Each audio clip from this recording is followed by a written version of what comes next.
All right, Dragoons, how we doing? How are we doing, ladies and gentlemen? It's great to be back. We got ourselves a beautiful list today for the Dragoons. It's going to be a great time if it's your first time here. This is a Dragoon stream where we are going to cover my tier 2 subs and Dragoon members on YouTube. Specific choices for me to break down and react to. So it's you choose, I react, and it's for the like I said, the tier 2 subs and the members. It's gonna be really fun if you've never done it. It tends to be a really variety stream, and it becomes a really good time because you and I both get to see stuff we've never seen, or at least we haven't seen in many years. Most of the cases it's totally new to me, and break it down. So it's gonna be really fun. What's up, Alchemist? One of our Dragoons today. In fact, the first one today. How you doing, Alchemist? So it's going to be really fun. As you can see, we have a list here of our Dragoons. And we have first, YOLO Alchemist chose Castlevania, which we're going to start in just a minute. Cyberpunk from Honeycut. Cyberpunk Edgerunners ending theme. Very nice. Ender chose Sinking City. Love it. Andre's Sonic Adventure. And then after that, we have Night, I See Red. Akaria chose StarCraft. We love StarCraft. Had a good time with that last time. Alejandro, The Backrooms. Oh, heck yeah. Autophobia, Sonic Colors, Rise of the Wisps. So we got a lot of Sonic. Campfire Goth with Assault on Valyrian Minsk. And Mysterious Sky with Lost Colony teaser. Man, we got some great stuff. Ark again. So it's going to be a really good time. Some awesome variety as always. What's up, Ender? I see you're on the list. It's good to have you. What's up, BB? How you doing?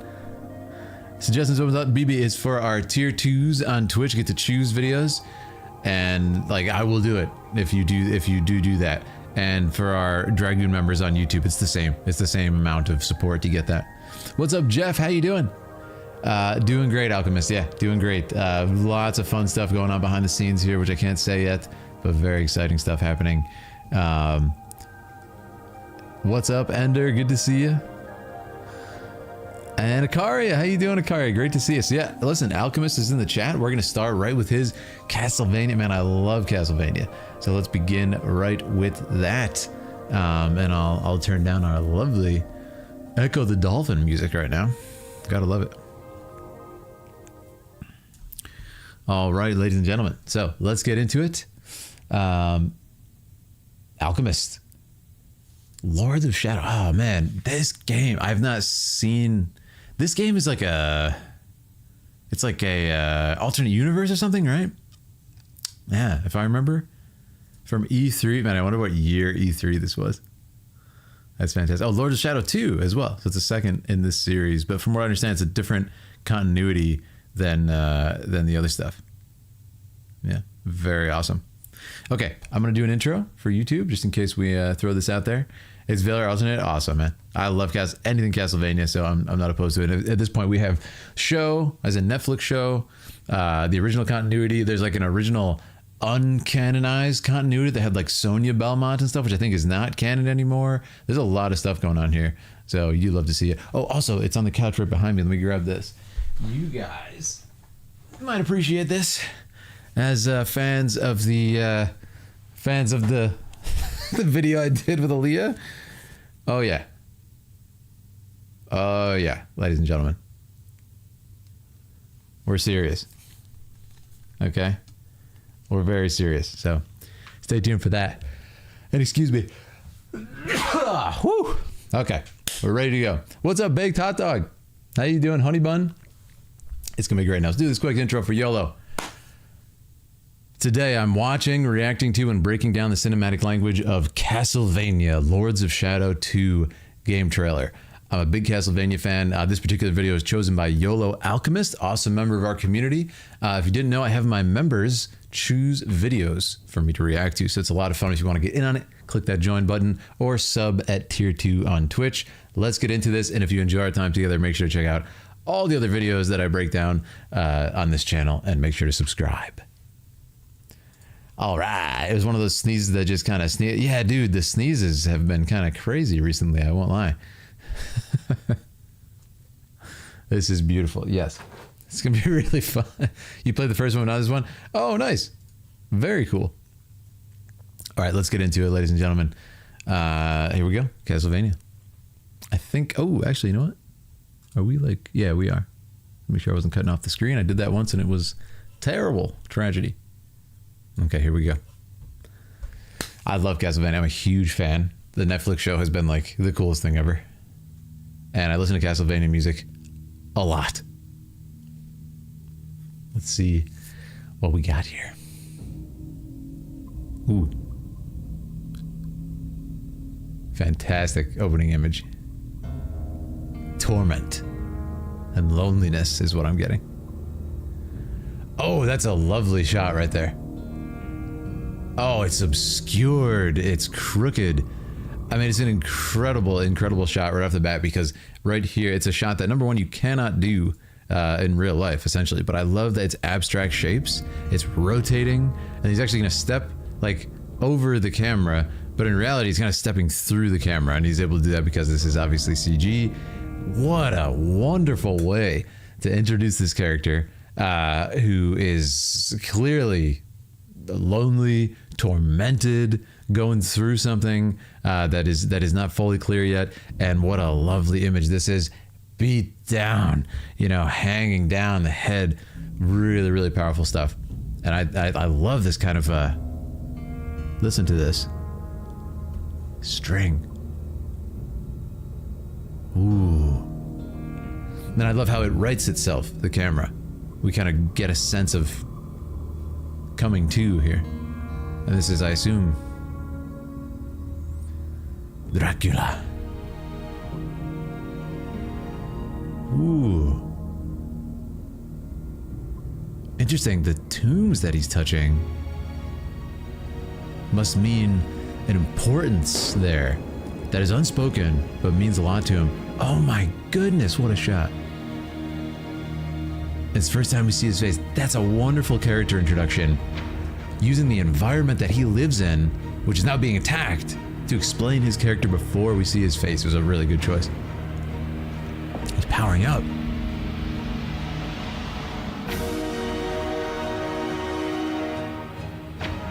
Man, the music's fantastic. It's grand. Oh, that was awesome. What are these powers? Oh, that's so awesome. He's got the whip, yep. Oh my goodness. The annihilation that he's capable of. I really love this speed ramping, as we call it. He's going to change speeds a lot. I love how, first of all, his power up here, it's kind of like, he's very angry. Like, he's disgusted, he's angry. It seems like he's been, a lonely string, it's a good way to put it, Alchemist. It seems like he's been kind of cooped up almost, and he's so lonely, he's so caught off from the world, that he's only going to walk outside when there's thousands of troops awaiting him. And what I love about it is, look what he's doing. He's actually, it says so much about his character with no words. He's actually spending his attention on this tomb. And I'm like, who is this?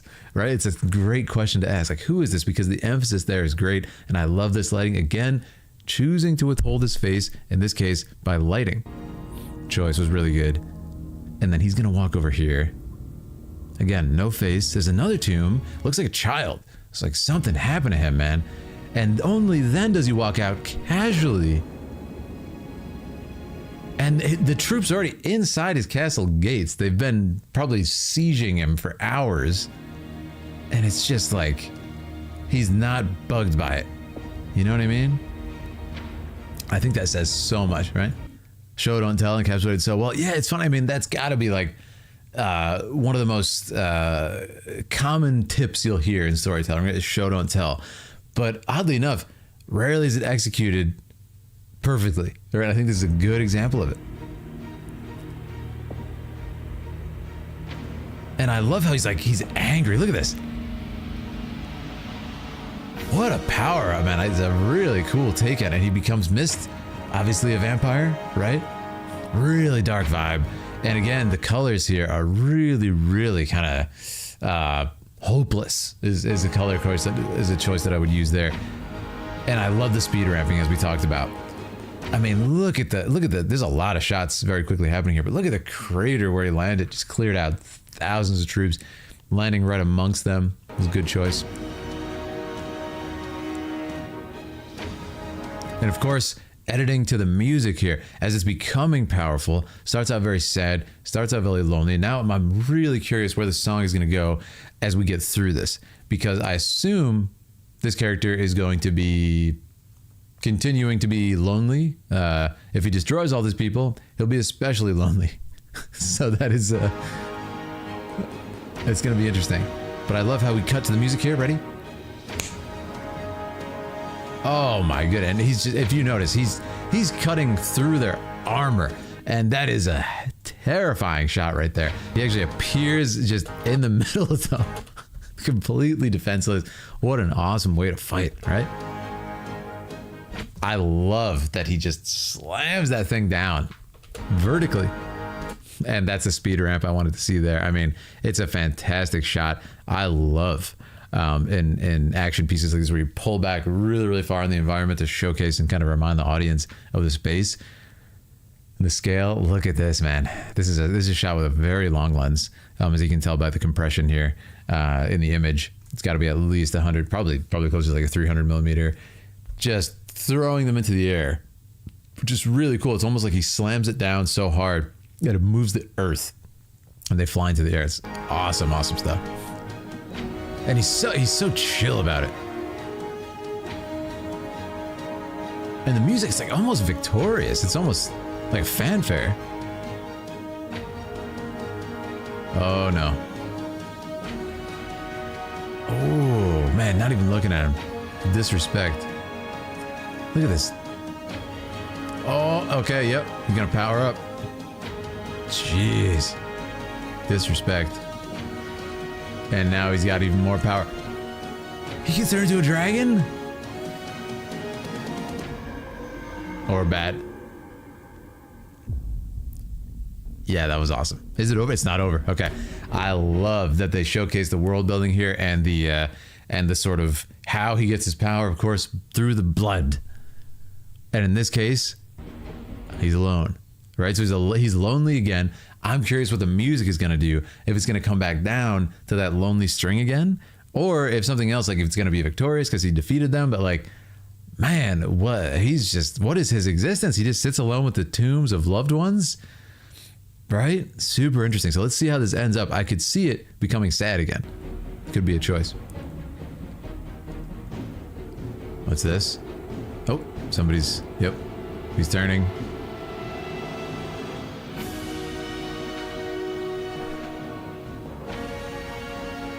Is that Alucard?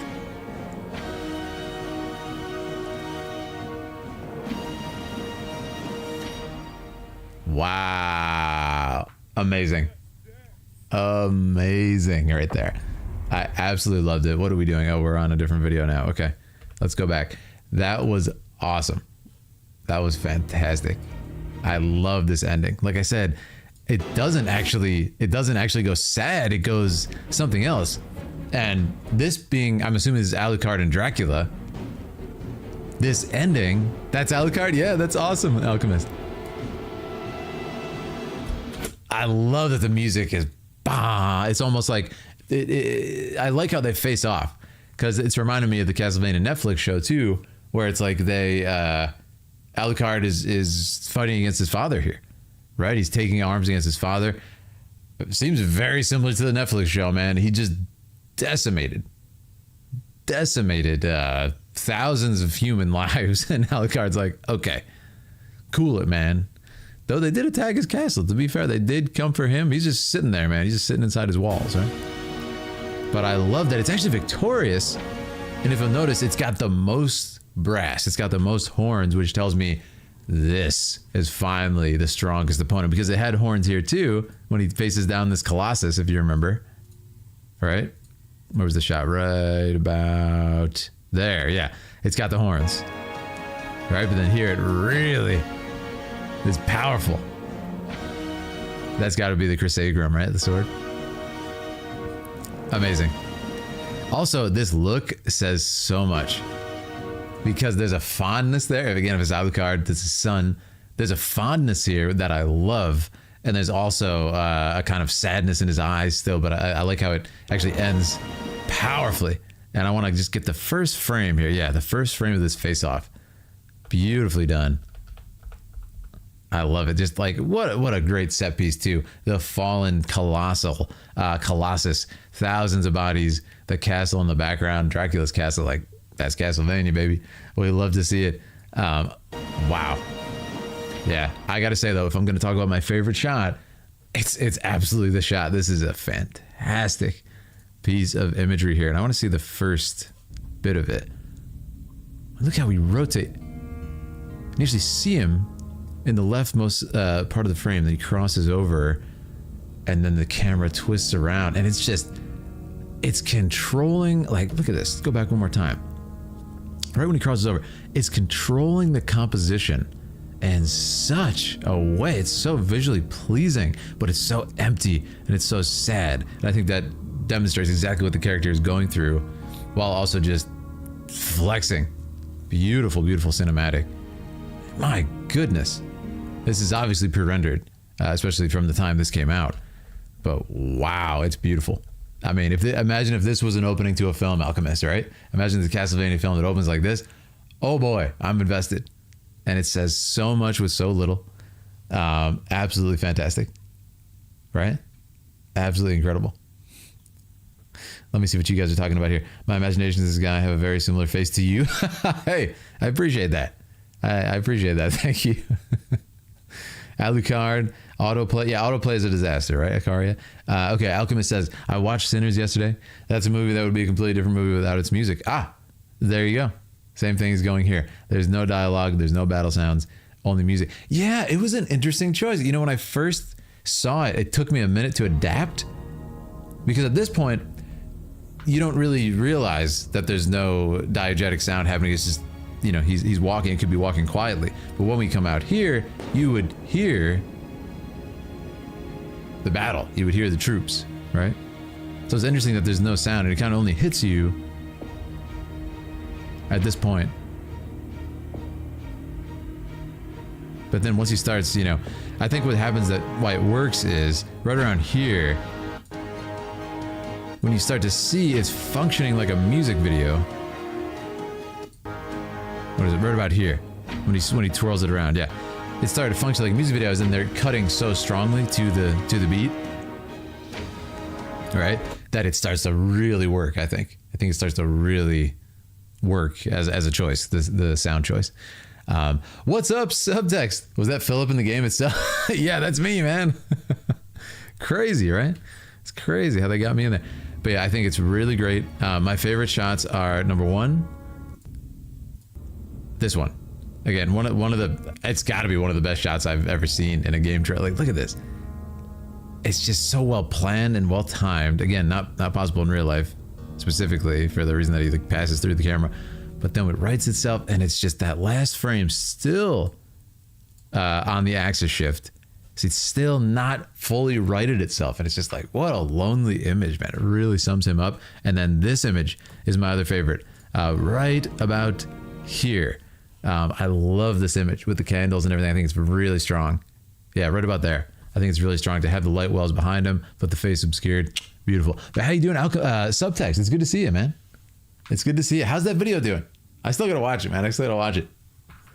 I'm gonna do a series of FF7 character videos.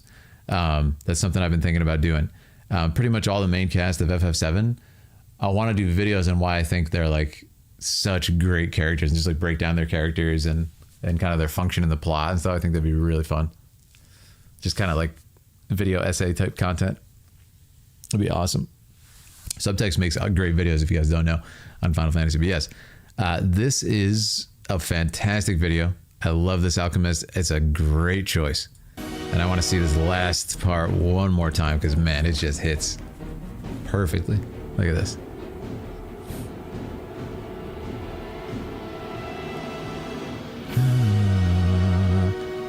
Great.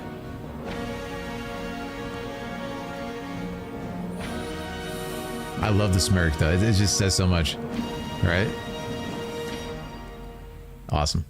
And it's like, it almost hints at the end, like, yeah, you thought that battle was, you know, full of carnage and annihilation. This one's going to be a lot more crazy. And I think you can just feel that power.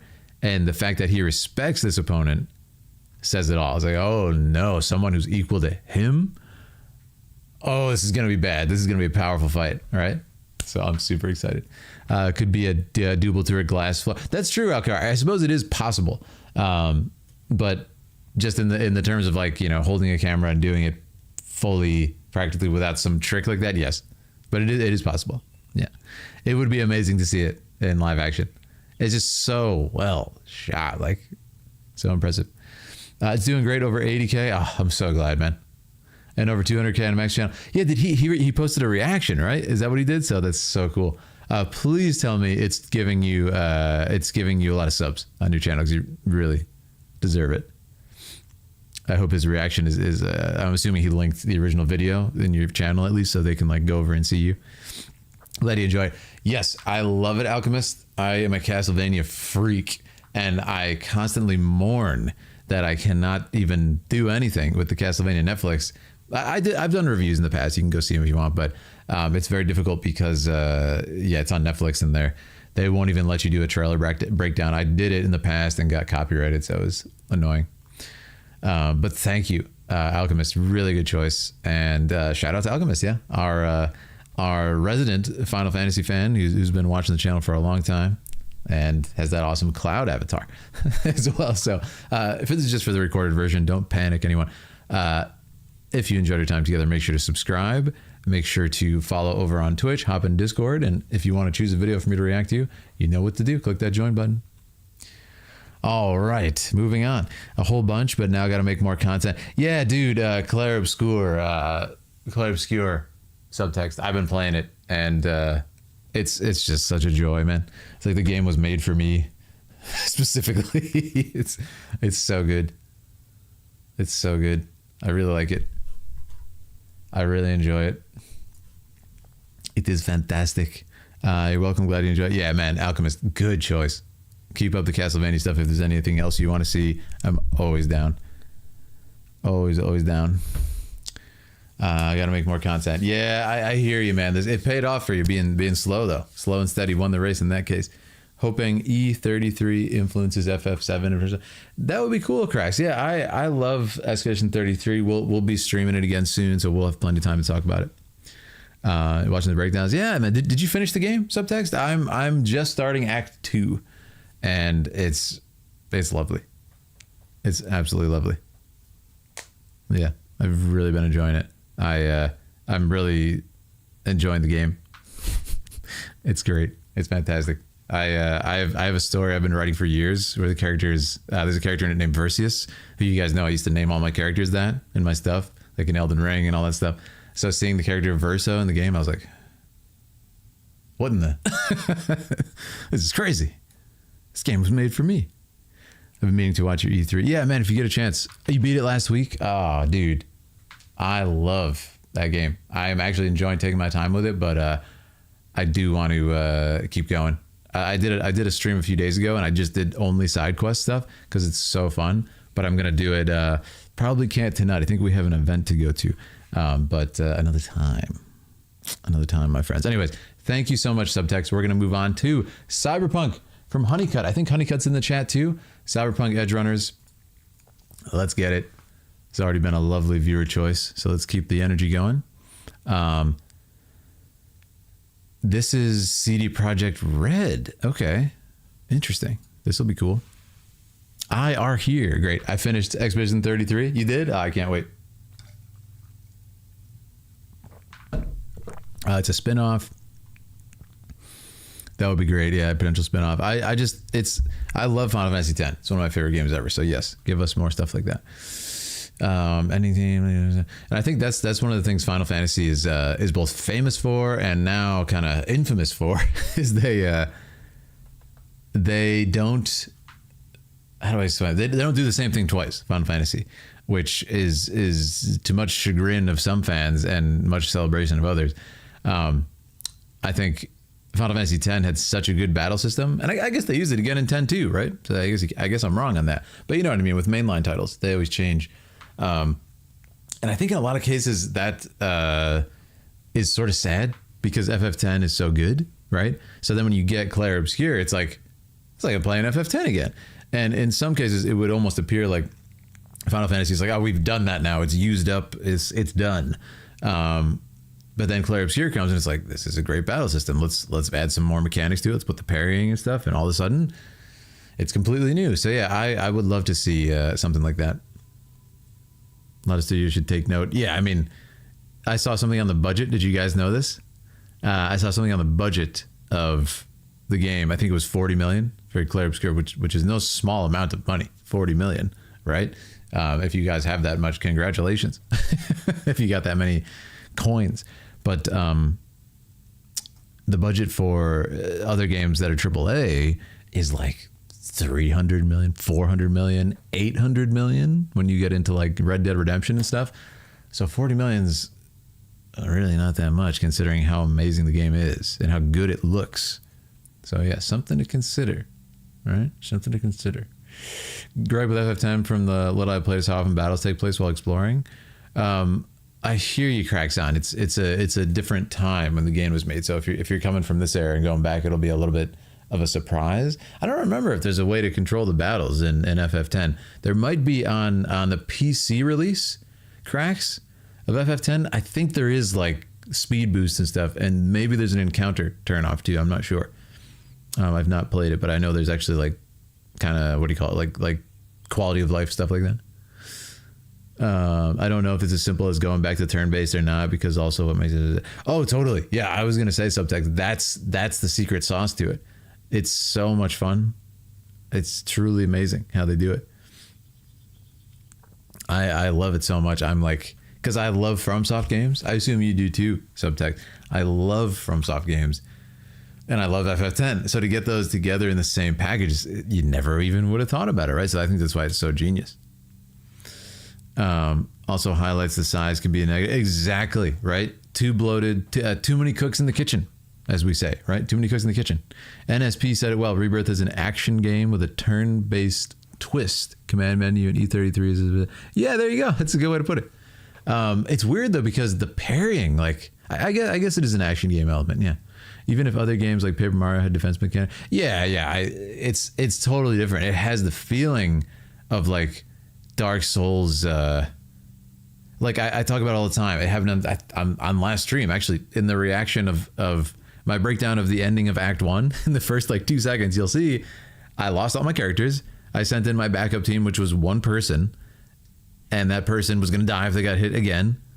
And I beat the boss because I parried. And it was just like, oh, that feeling is not present in, for example, Final Fantasy X. It is a similar feeling. Right? When you're like, oh, I have exacted my strategy. You know, if they get a turn before me, whatever, I'll lose. It's a similar feeling, but the parry feeling of like, oh, the timing is a whole different beast. So combining that with the turn order and the strategy, oh man, it hits so good. But like, for example, I was playing with Aaliyah last night, catching her up on the game. She's a little bit behind me in her playthrough. It has the FF10 feeling of being able to sit in the battle and listen to the music when it's really good and be like, ooh, this is sick. But then get the Dark Souls feeling. It's a combination that's never happened for sure. Disable random battles in FF10, but it was required weapon. Oh, it was a weapon endgame. Okay. Yeah, I'm not sure if anyone knows about the PC version. If they have that, because I know they have speed boost. Maybe they also have a different hack. What's up, Bresh? How you doing? Good to see you, everybody. We already did our first video. We're going to move on here. Disable random battle. Yeah, Alchemist. It's definitely, if you're not used to it, random battles is kind of an extinct thing now. Well, maybe not. There's certain games that I don't really click for me.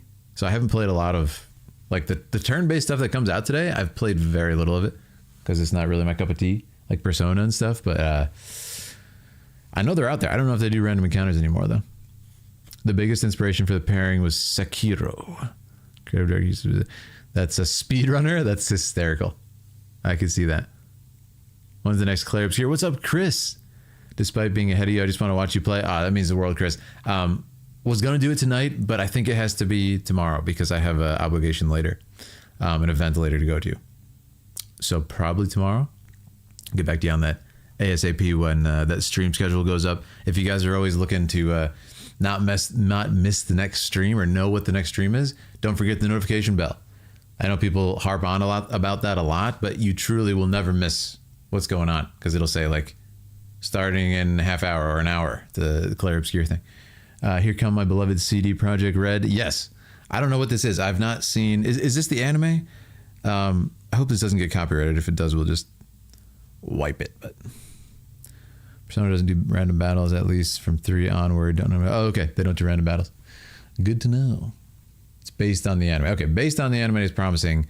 Hopefully it doesn't get copyrighted because it's like a YouTube music video, but we'll see. We can correct it afterwards if it does. All right, guys. This was by... Wait, who was this? This is by Honeycut. Awesome. I'll do a little intro here. Oh, I'm on the wrong screen. Today I'm breaking down the cinematic language of Cyberpunk Edgerunner's ending theme, Let You Down. This was chosen for me to react to by Honeycut, our awesome member. If you want to choose a video for me to react to, you can do the same. Become a member on YouTube, a Dragoon member, and you can do that. And if you enjoy our time together, make sure to sub and check out my other cinematic breakdowns. Yes, copyright and everything. Okay, we'll assess it afterwards and wipe it out if it has to be done. But you're here for it. That's what matters. You chose it. You're here for it. Like I said, I have hope because this isn't like just the show. That's the only reason I was worried about that one that Ikaria had chosen, because I think it was just like a scene from the show. So we'll test this out as it's a YouTube music video, and we'll see what happens. We can probably just wipe this out after the stream if it's an issue, but let's go from there. All right. Ooh. Wait, is this the beginning? Yeah. Whoa. The looking through the kaleidoscope was really cool, and then the transition there. Oh, that's lovely intro. This looks like artwork by what's his name? Ilya. Is it? Feel the rhythm of the streets, neon lights. I love it. I love the sort of sound quality of the notes that's happening. Very cyberpunk. It's kind of like synth. And then the lyrics come in. It's got a loneliness to it, which is really interesting because the character starts surrounded by comrades here. And then eventually goes out into the city full of color, full of life, quote unquote, even though it's synthetic life, which I think is really cool. But then they seem really lonely, and the lyrics feel kind of...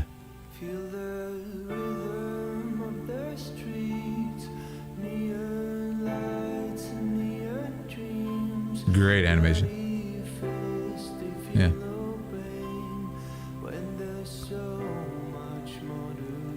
Oh, that's lovely.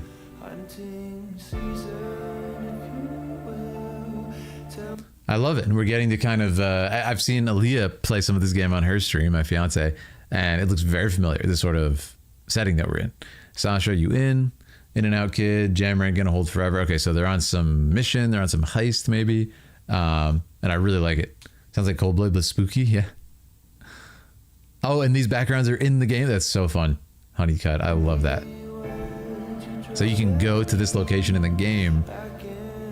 That's a really fun sequence. I love the repetition of the bubblegum, popping the bubblegum. It kind of feels, it says a little bit about her personality. It feels almost rebellious in the, we're going on a mission to do some crazy death-defying thing, but we're chewing gum. It's a fun dichotomy right there. And is this a character from the video game or the anime?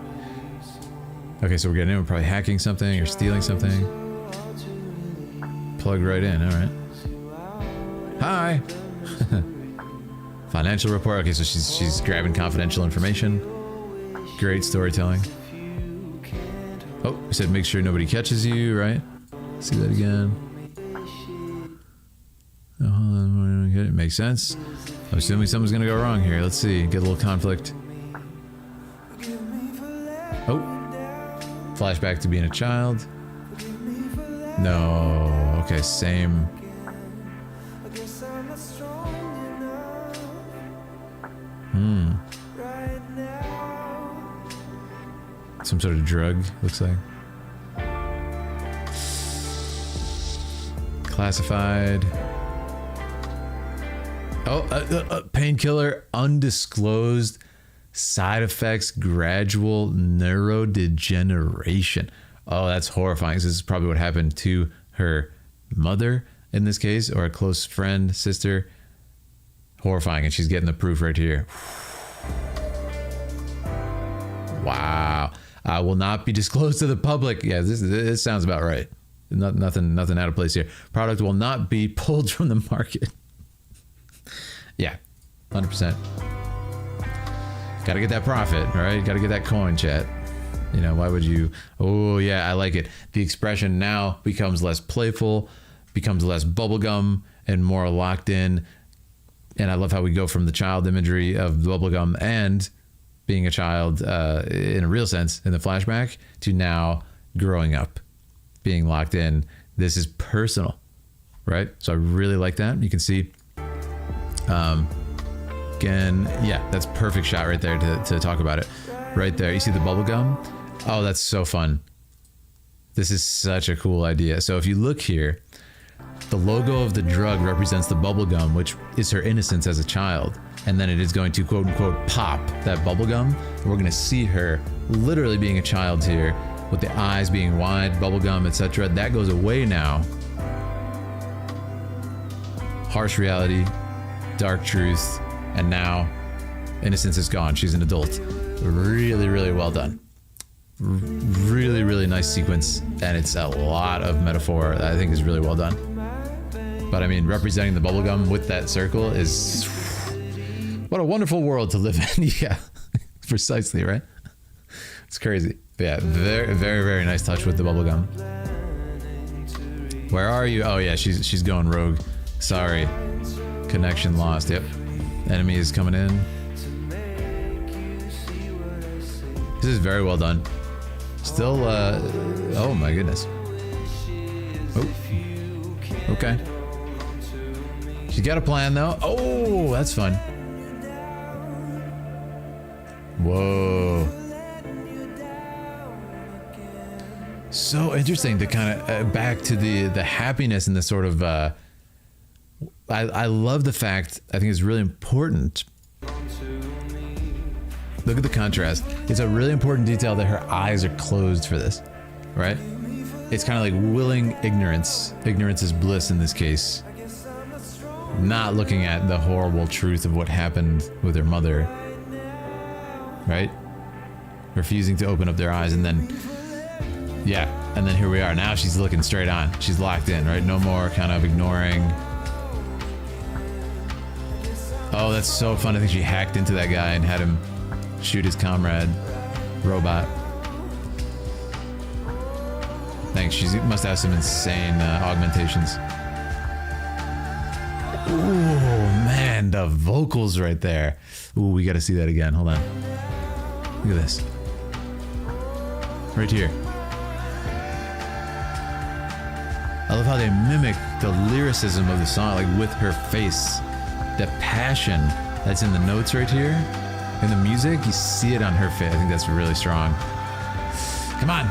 Get that hit. Get that hit. There's a tension now, too, because it feels like this is final. Oh, no. There's that logo. There's that bubblegum. Upload complete. Yes. Oh, that's fantastic. That's fantastic. Wow. Oh, wow. Comforting her young self. Oh, man. Oh, and she landed down. Ooh, that was awesome. I want to see one thing, though. There's one weird detail here that I want to check, and it was right there. Okay. But I want to talk about the shot. This shot, I love that you don't actually see her get hit. they withhold that information, and instead they showed the victory of her mission here, which was uploading the corruption, and you missed the impact of her getting hit in her battle, and then she sort of victoriously falls to her doom as she comforts and revenges her childhood self, dies with a smile on her face. Right? Powerful stuff. Powerful stuff. I really liked it. And I think that's going to be the end. Yes. Very good stuff. Very good stuff. Yeah, I think this shot is one of my favorites here. This with the bubblegum as well, but we'll look one more time at this. I love that you just kind of pass with her through the glass. I think that's so cool. And dies victorious. So in this case, has uploaded the information, right? Yeah, you understood all the context. Oh, that's awesome. This relates to the game or the anime. And I want to see this one more time. I think that's such a fun thing. The logo of the drug being that sort of lost innocence, the bubblegum representation. Then when we go back to this shot in the elevator, I think it was right about there. See the bubblegum again. Really, really fun. And I think in this sense, it represents that willful ignorance, sort of your eyes being closed, like this shot and the dancing, and it all comes together into a really powerful piece in about 4 minutes. Fantastic, guys. Fantastic stuff. I absolutely love it. Really, really good choice, Honeycut. The crew at the beginning are in Edge Runners. Oh, really? The crew is in the end? Yeah. So you're saying these guys right here are in Edge Runners. Okay. That's really fun. So we have some crossover characters, and this is coming before the show, I assume. That's really cool. Very good stuff. That was a fantastic choice, Honeycut. Thank you so much for this one. If you have any more thoughts, feel free to share them as we finish. Thank you. And make sure to subscribe if you're watching on YouTube after the fact. Edited down. Make sure to follow on Twitch, hop in Discord. Click that join button if you want to choose a video to react. And wow, amazing. Yeah, I really like it. My favorite is probably that bubblegum shot, though. That was really creative. Then Lucy replaces her. Oh, that's fun. That's fun. So you come in after the fact, and then it's like, this is the current situation. I love that. All right, Ender. I think Ender was in the chat as well. Let's hit up with the Sinking City. Death May Die. That's a name. Wow. Really awesome. Let's check it out. All right. 18. Very, very nice. Today I'm breaking down, and reacting to the Sinking City. Death May Die cinematic trailer for the PS4. This was chosen by Ender. Awesome member of our community. If you want to choose a video for me to react to as well, this is for our members like Ender, who's in the chat now. Thank you, Ender. And we're going to check it out. We're going to break it down. And if you enjoy our time, make sure to check out the rest of the cinematic breakdowns in my arsenal. And let's do this. It's a Lovecraft Cthulhu reference. Awesome. All right. Ooh. Oh, there's that Cthulhian imagery, that's for sure. Really nice opening shot. Oh, God. I love the fact that it's one unbroken shot with the cutaways to maybe a memory of what got him there. Oh, see that tentacle? Go back in. Oh yeah, this is bleak. We got Tommy gun. Bleak imagery. Oh yeah, this is straight out of oh goodness gracious. This is straight out of this looks straight out of Dagon, one of the Lovecraft shorts, one of the Lovecraft stories. The sort of under bottom of the sea brought up sort of horrifically to the surface is definitely a reference to Dagon, which is all over here and kind of like spreading all around, which is awesome.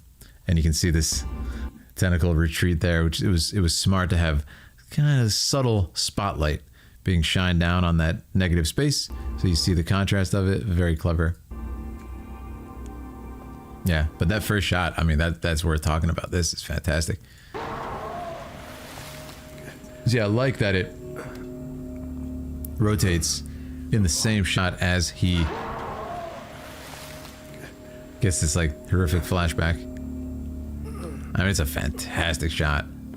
Keeping focus on him as he comes to. Yeah, I love it. All right, let's continue now. I mean, that's just so creepy. The speed is what makes it creepy.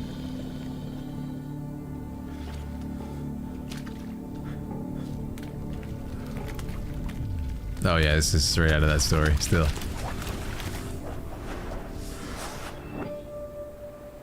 Oh, what the heck? That's so scary. Oh wow. Yeah, that's terrifying. Oh, no, no, no, no, no, no, no, no. Wow. That was powerful imagery. Let's look at that one more time. I love how we're leading the subject's eyes with the fish and the whole world turned upside down. Like, that is such abstract but completely understandable imagery. It's confusing, but it's terrifying. It's like, what if the ocean fell on me? Oh, man. And, like, the idea of even trying to figure out how to survive instantly goes through your head when you're watching this, and it just adds to the pure Lovecraftian terror of it. Oh, my goodness. Devil Reef Hotel. There's some sweet tunes.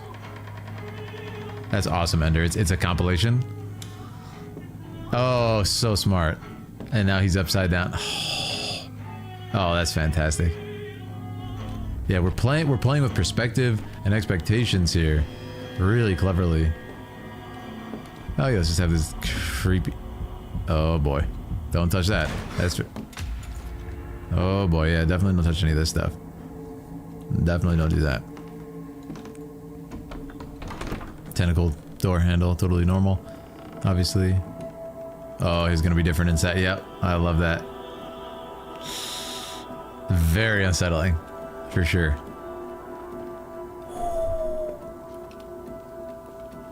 They're really using tension, controlling the tension and the pacing of the horror really well in this. Oh yeah, and they have a mastery of controlling where you're looking in the frame. Oh boy. Eesh. Light him up. Not the hat. Oh, no, no, no, no. Is that him? Oh!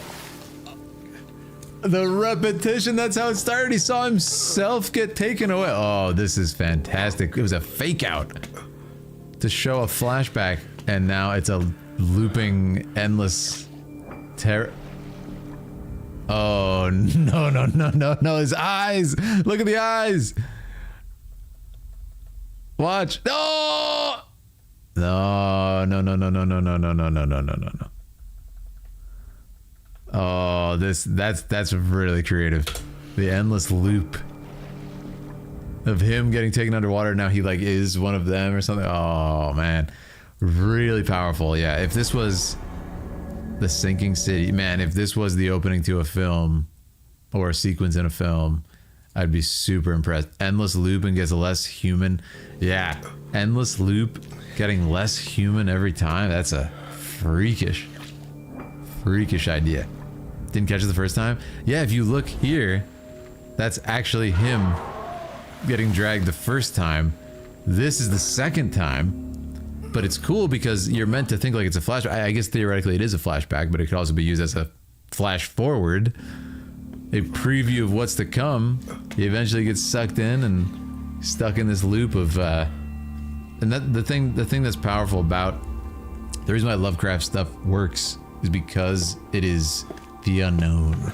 Right? He doesn't over-explain what's happening. It's just vague enough to kind of let your imagination take over and be very frightened. Which I think is the hallmark of all great monster stuff, and in this case, cosmic horror. Oh, there you go. See, I didn't catch that the first time. I didn't catch that the first time. See the webbed hand here watching him? Other people who are going through the same thing, becoming less human, more fish. Very unsettling. Yeah, the webbed hand could be him, right? There could be more of him around. But yeah, it's such a great image. Right there. It's such a great image because you almost can't understand it, and it looks like it's a cloudy sky. Right? Looks like it's a cloudy sky with the sun showing through. But then, by the time your mind understands what's happening in this abstract image, it becomes visceral, it becomes understandable and tangible just in time for you to realize the terror of the situation. And then, you know, easily imagine yourself there, and oh boy, it's not a pleasant place to be. That's fantastic. That's really great. And then this ending is a nice little action sequence. But I want to see, I want to see this part again. Because then you can see the Cthulhu statue there. It was really smart to show the door rotate like that because now everything's different. And this is actually him back where he started. So the question to be asked is, like, wait, what if he had not gone through there? And it seems like he actually goes back in time, possibly, to himself, wakes himself up, then gets dragged away. So it's like, wait, does he keep waking himself up in the time loop and everything? And I think that's really creepy. Because, yeah, now the ocean has not fallen, so to speak. And like, maybe he could defeat this creature. So yeah, the question would be, if he defeats the creature, he wouldn't get dragged away, and then what could he do to himself, right? Could he wake himself up or something? So it's really cool. I dedicated my scientific paper in university to exploring how this game presents Lovecraftian literature, looking and how literature is transformed in video games, and it got published. That's amazing, Ender. Congratulations on the publish, and that is a really fascinating topic. That's awesome. Don't show, don't tell, just make people feel crazy. I think it is Lovecrafticaria, right? You got it. You nailed it. The webbed hand. That's great, Ender. I am so happy for you. It sounds like a really worthy thing to explore and a really interesting conversation. Yeah. And I'm sure you have a lot to say about this for that reason. That's so cool. That's so fun. Yeah, feel free to link that in the Discord, Ender, if you want to link it to everybody. They want to check it out. Because I know that's a tremendous amount of work. And it's very thought-provoking stuff. What's up, Jasmine? How you doing? Jasmine peeking in at work right in the terrifying time. But let's send her some energy to get through that work day. But yeah, it's really cool. And of course, using repetition, the tentacle goes back in, and here we are. That's a set piece. It would be really cool to open a game like this, and I don't know if that's how the game opens. I would love to know if it is.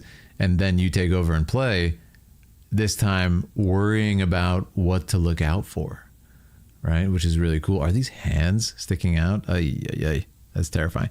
I think they are. But yeah, in this case, then worrying what to look out for and be like, how can I change this? I think it'd be really good. Yeah. But that's awesome, Ender. Congrats on the publish. Congrats on diving into this. Coming up with some great stuff. Fantastic. Absolutely fantastic. All right, guys. Next on our list, I'm going to say, of course, make sure to subscribe if you enjoyed this breakdown. We're going to do some more. Go through the Dragoons list here and get some more reactions done. So thank you. Hop in Discord. Hit that join button. You want to join the fun. Amazing. All right, Andres, we got Sonic Adventure 2 finale. Live and learn. Let's watch it, man. Let's check it out. This looks fantastic. Oh, this is in-game? Oh, I'm really excited. This is in-game. All right, it looks like we got a... yeah, I think we're going to start from here and go to the end. Amazing. All right, let's do it. This is Andres. Let me see. I'll do an intro just in case. This is in-game, but it still might work. Today, I'm watching, breaking down, reacting to Sonic Adventure 2 Finale, Live and Learn. This video was chosen by Andres, our Dragoon member, and I can't wait to check it out. Sonic has always been a good time. We got some great reactions from Sonic on this channel, so make sure to subscribe and check out the rest of our cinematic breakdowns. Thank you, Akari. Is it 455? Perfect. All right, let's do it. Sonic Adventure 2. So this for the... The 7 Chaos. Oh, I'm sorry. Hold on. I didn't change over the reaction. That's my fault. Let me go back. This, was this for the GameCube? PS2? Servers are the 7 Chaos. Chaos is power. Power is enriched by the heart. This is awesome. Controller is the one that unifies the chaos. Only you can do this. Stop the Chaos Emerald. There's just such a charm to this era of gaming. And wait a second, is this where the Chaos Emerald's lore was created? Was it this game? Because I know now Sonic like uses them to power up and stuff. Was this the first time we saw that lore, guys? This is really cool. It's just such a charm, man, to the textures of this era. Chaos control is? Yeah. Love Sonic, I know, right? Since we stopped the chaos. What's up, Broshi? Why is the space colony still on a crash course to Earth? Even the voice acting to it has such a charm to it.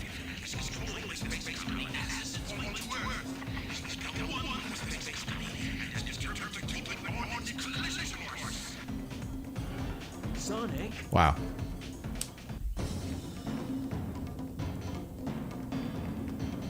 It's so charming, man. The art style. It's so charming. And it's funny now, like, to see these characters in the Sonic movies, to go back and see their origin and kind of how far they come is really amazing. Oh! This song! I've heard this song before. It's from this moment? No way. Is this the first time in the lore that we've seen this? No way. It's such a good vibe, man. It's such a good vibe. They both powered up together? No way. Oh, they're unstoppable. That was awesome. What? Prototype of the ultimate life. The final hazard.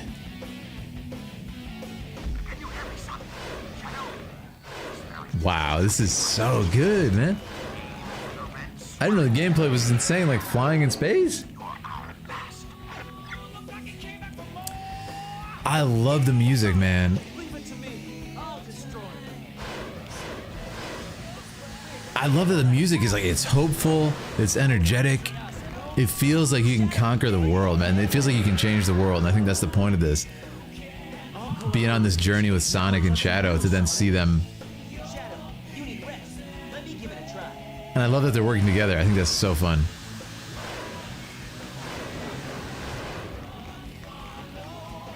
Oh man, that's awesome. This is great. I've not seen the Sonic 2 and 3 movies. I've seen the first one. Whoa. This is one of the most beloved games in Sonic history, right? From what I understand. I know there's a few controversial ones, but this one is like very famous, right? Alright, this is working. Sonic, how are you? We've almost got it. The music is so great. It's very, yeah, it's very hopeful. Very positive. And it feels like you can overcome this like insane foe.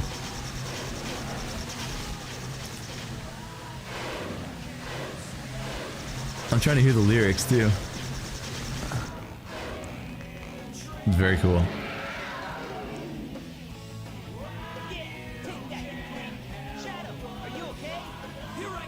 Yeah, I like how they check in on each other too. Like it's awesome.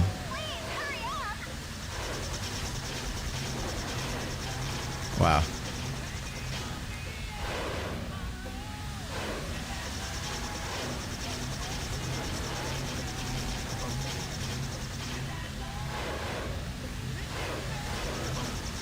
Live and learn. That's it, man. Like the idea of live and learn in this case implies that like Sonic and Shadow maybe once weren't friendly. We're not allies. And it's like they're growing. Live and learn, man. It's awesome. I think it's the perfect title for this scene. I must destroy all the evil the professor has created. Was that Shadow's voice? Awesome. Wow, this music is awesome. It went from like live and learn to this kind of epic piece. I beg of you. And now whose voice is that? Maria. Give him a chance to be happy. Oh, this is awesome. Now, Shadow. Incredible scene. Like, I'm getting chills, man. Haven't even seen the whole game. He's like, seal it away? Maria, this is what you wanted, right? No. This is my promise I made to you. Oh no, is he finished? Oh, pre-rendered?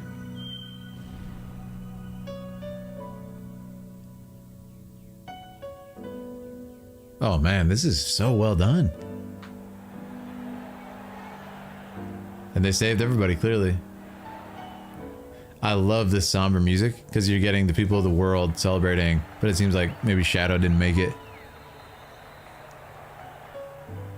And it's cool because the Live and Learn song, again, I feel like it relates to Shadow more than Sonic. He grew a lot as a person, Where is Shadow? and it seems like he might not have made it. There's a cost, yeah. Do you really think that the professor created him, Shadow, to carry out the revenge on all those who live here on Earth? He was what he was. A brave and heroic hedgehog. I like that. He gave his life to save this planet. Shadow the Hedgehog. Amazing. I guess you're right. As a child, Huh. I looked up to my grandfather because of all the great things he accomplished in his life. He was my hero, and I wanted to be a great scientist like him. This is nice. But did he really mean to destroy us? Wow. No, but what I do know is we all did it together. You're right. It's so wholesome, man. I didn't know he was working with Tail. Like, what? This is awesome. So What a what's great next for you, ending. Rouge? Off again to find those jewels you love so much? Nah, I think I'm gonna give up this line of work. Eh. Too much work for too little pay. Anyway, I've got something better than jewels. What a I'm great thinking about right game, man. now. It'll all work out. You'll see. If you say so. Created the ultimate life form. What's the matter, Sonic? This is fantastic, man. Oh, it's nothing. Come on, let's go home. And to see Sonic emotional is actually, Blue is me. I think it's actually quite rare. That's amazing. Oh my goodness! Also, we got Symphony of Steel, says Ben a Lurker. Time for funds. Gets in on tier 2, which gets him a Dragoon pick, or a tier 2 pick. Can't wait, man. I can't wait to see what you chose, Symphony. Thank you so much. We always say it, right? Us Twitch streamers, lurkers are the backbone of everything, right? A lot of people never say a word, and they'll be some of the most loyal viewers. So thank you so much. Coming out of the lurk to drop some funds, and now you get to pick a video. I cannot wait to see what you choose. Any questions? Our mods are here for you. I'm here for you. Let us know what's up. Don't forget to connect your Twitch account to your Discord so you can get in that exclusive chat, Dragoon chat in Discord. And let us know what you choose. Thank you so much, man. Look at, let's get some swords for this legend. Thank you so much for that. What's up, Alejandro? Let's finish this amazing ending. I'm loving this. This is great. I feel like Sonic never shows emotion like this. And it says a lot. It says a lot about it. And I love the Live and Learn song. I've heard it before. It's such a famous song. Cool and blue is me. I've heard Live and Learn a few times in the past, and now I feel like I finally understand the context of the song, and it's really beautiful. I think it says a lot about Shadow's character. Shadow the Hedgehog. Wow. I feel like Sonic grew a lot from this too. I love how he shows respect to his friend there. This is really awesome. I really like this music too in the ending.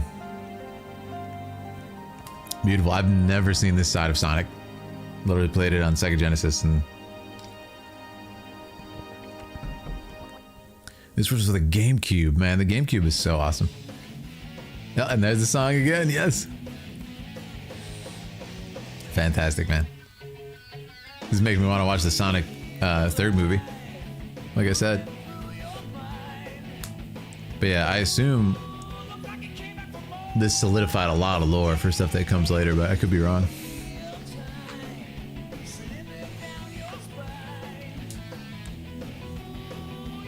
Sega, man. Would you say this is like the golden age of Sega, or is it now, actually? What would you say? I'm also curious, too. I feel like Sonic games are so different all the time. Like the way they control, the way they play. So for the Sonic fans, what is everybody's dream Sonic game? Because, you know what I mean? I feel like they change so much all the time. You know what I mean? Like, I feel like Mario hasn't really changed since Mario 64. It's just, what's the awesome gimmick for this next game? Sonic feels really different every time. Like, what do you guys think?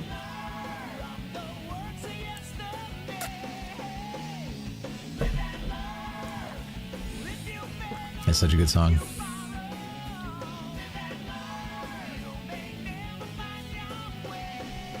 I love it. The lyrics can like find your way.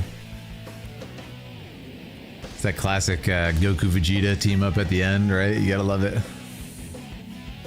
We'll make it an after credit sequence, so let me watch for another couple seconds. 10th anniversary Sonic? Oh, this came out a while ago, didn't it? Sonic's been around for a while, yeah. 2001? Oh, man. That's crazy. A new day brings new adventure. But for now, rest easy, heroes. Whoa, that's awesome. A really nice final message. Oh! No way. Oh, that was cool. I really like that. Achievement unlocked, yes. I really like how it shows Shadow at the end. He's like kind of watching over everybody. Fantastic. That was awesome. Yeah, I think my favorite part is actually this. I really like the kind of reflective moment. I really like hearing Robotnik here talking about like, did he really want to destroy us? I thought that was awesome. It makes me feel old. Yeah, it doesn't seem that long ago, but it's kind of weird because we're almost in like a stasis now with graphics.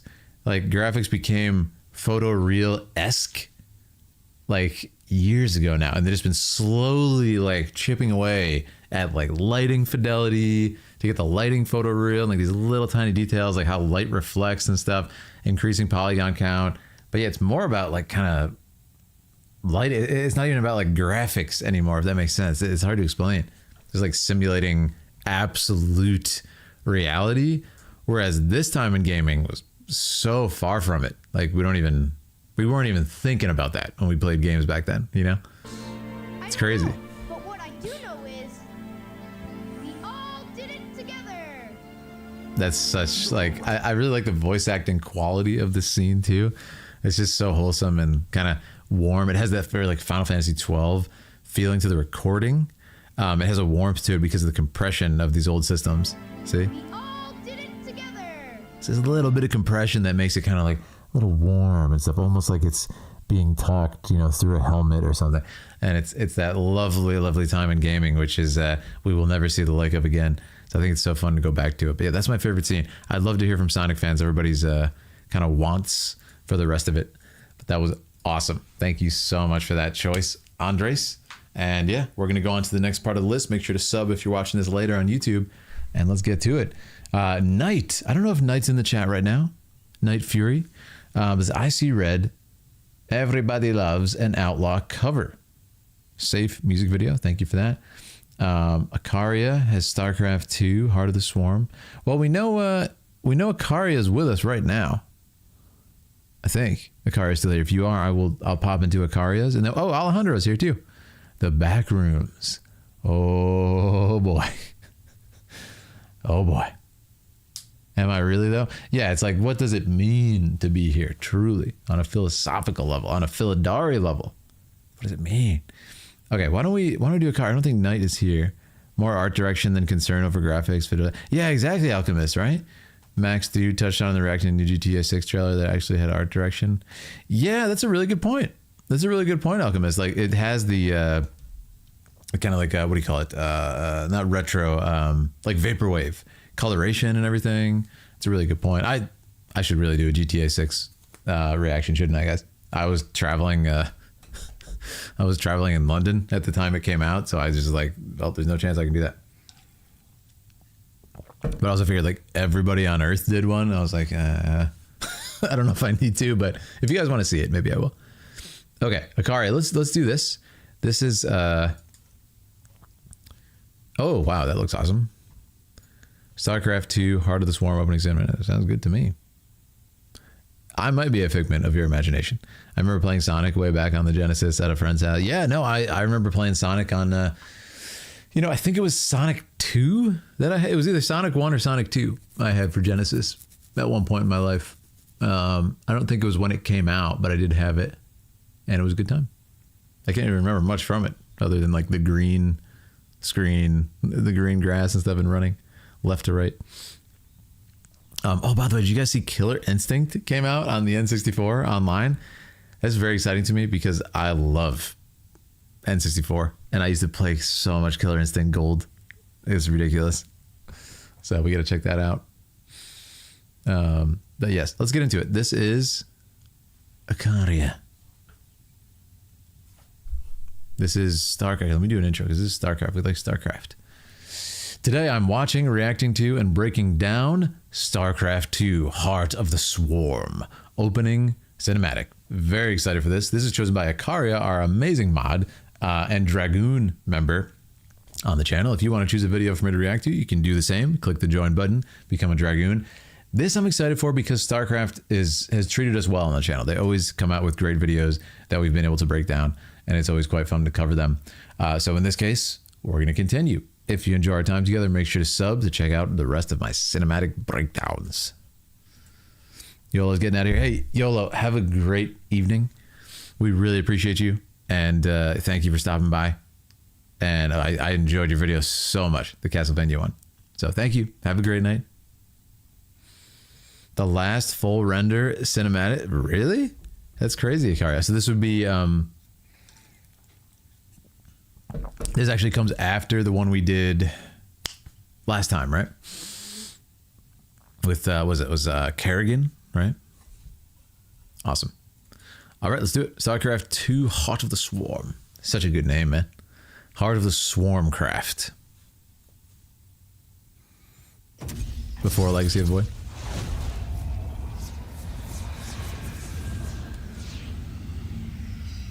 Great logo for Blizzard. Before that, okay, Akari, thank you. Oh my goodness. That is so well rendered. Man, the detail of the raindrops. So good, so visceral.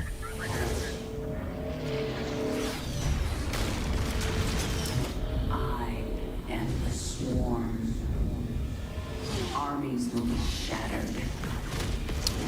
Oh my goodness, that is so cool. It reminds me of Final Fantasy X, Sin, when the Sin spawn starts shooting out. But what I like about it is they slowly build up the scale here. Like it looks to be, I don't even know, like maybe a ship or something. And then you realize it's a living, breathing thing. I am the swarm. That's terrifying. Armies will be shattered. Worlds will burn. Wow. Oh, that's so fun. It was so smart. Let me go back to that. This is so, it almost looks like Baldur's Gate now, right? It's kind of similar to the, I love how we actually attach the camera to this individual amongst the massive scale, and we get to see what happens to the individual, and then we're going to transition to the human perspective, I think. Yeah. Oh, man. That's terrifying. And now we're on the ground. I love that we're kind of using a magnifying glass. Oh! Terrifying creatures, man. It's crazy. What's up, Campfire? And Sarcasm. Yeah, this is great. I really like what we're doing here. We're kind of using different entities of the battle as a tether for the camera. We're kind of moving around. Okay, we launched in with the whatever the heck sin spawn we'll call it that was, and then we come over here, and there it is. Now we're attached to this creature as it chases the tank. Right? It's so well done. And then I love how the camera here is very human. It's very subjective. So we're actually gonna look up into the sky as if we like heard something. You see how the camera pans up? As if you look, but then we did a pan up, we did zoom out, change the focal length to wider, but then actually allows this person to come as if they've just saved us in the battle. All right, isn't that so cool? Jeez.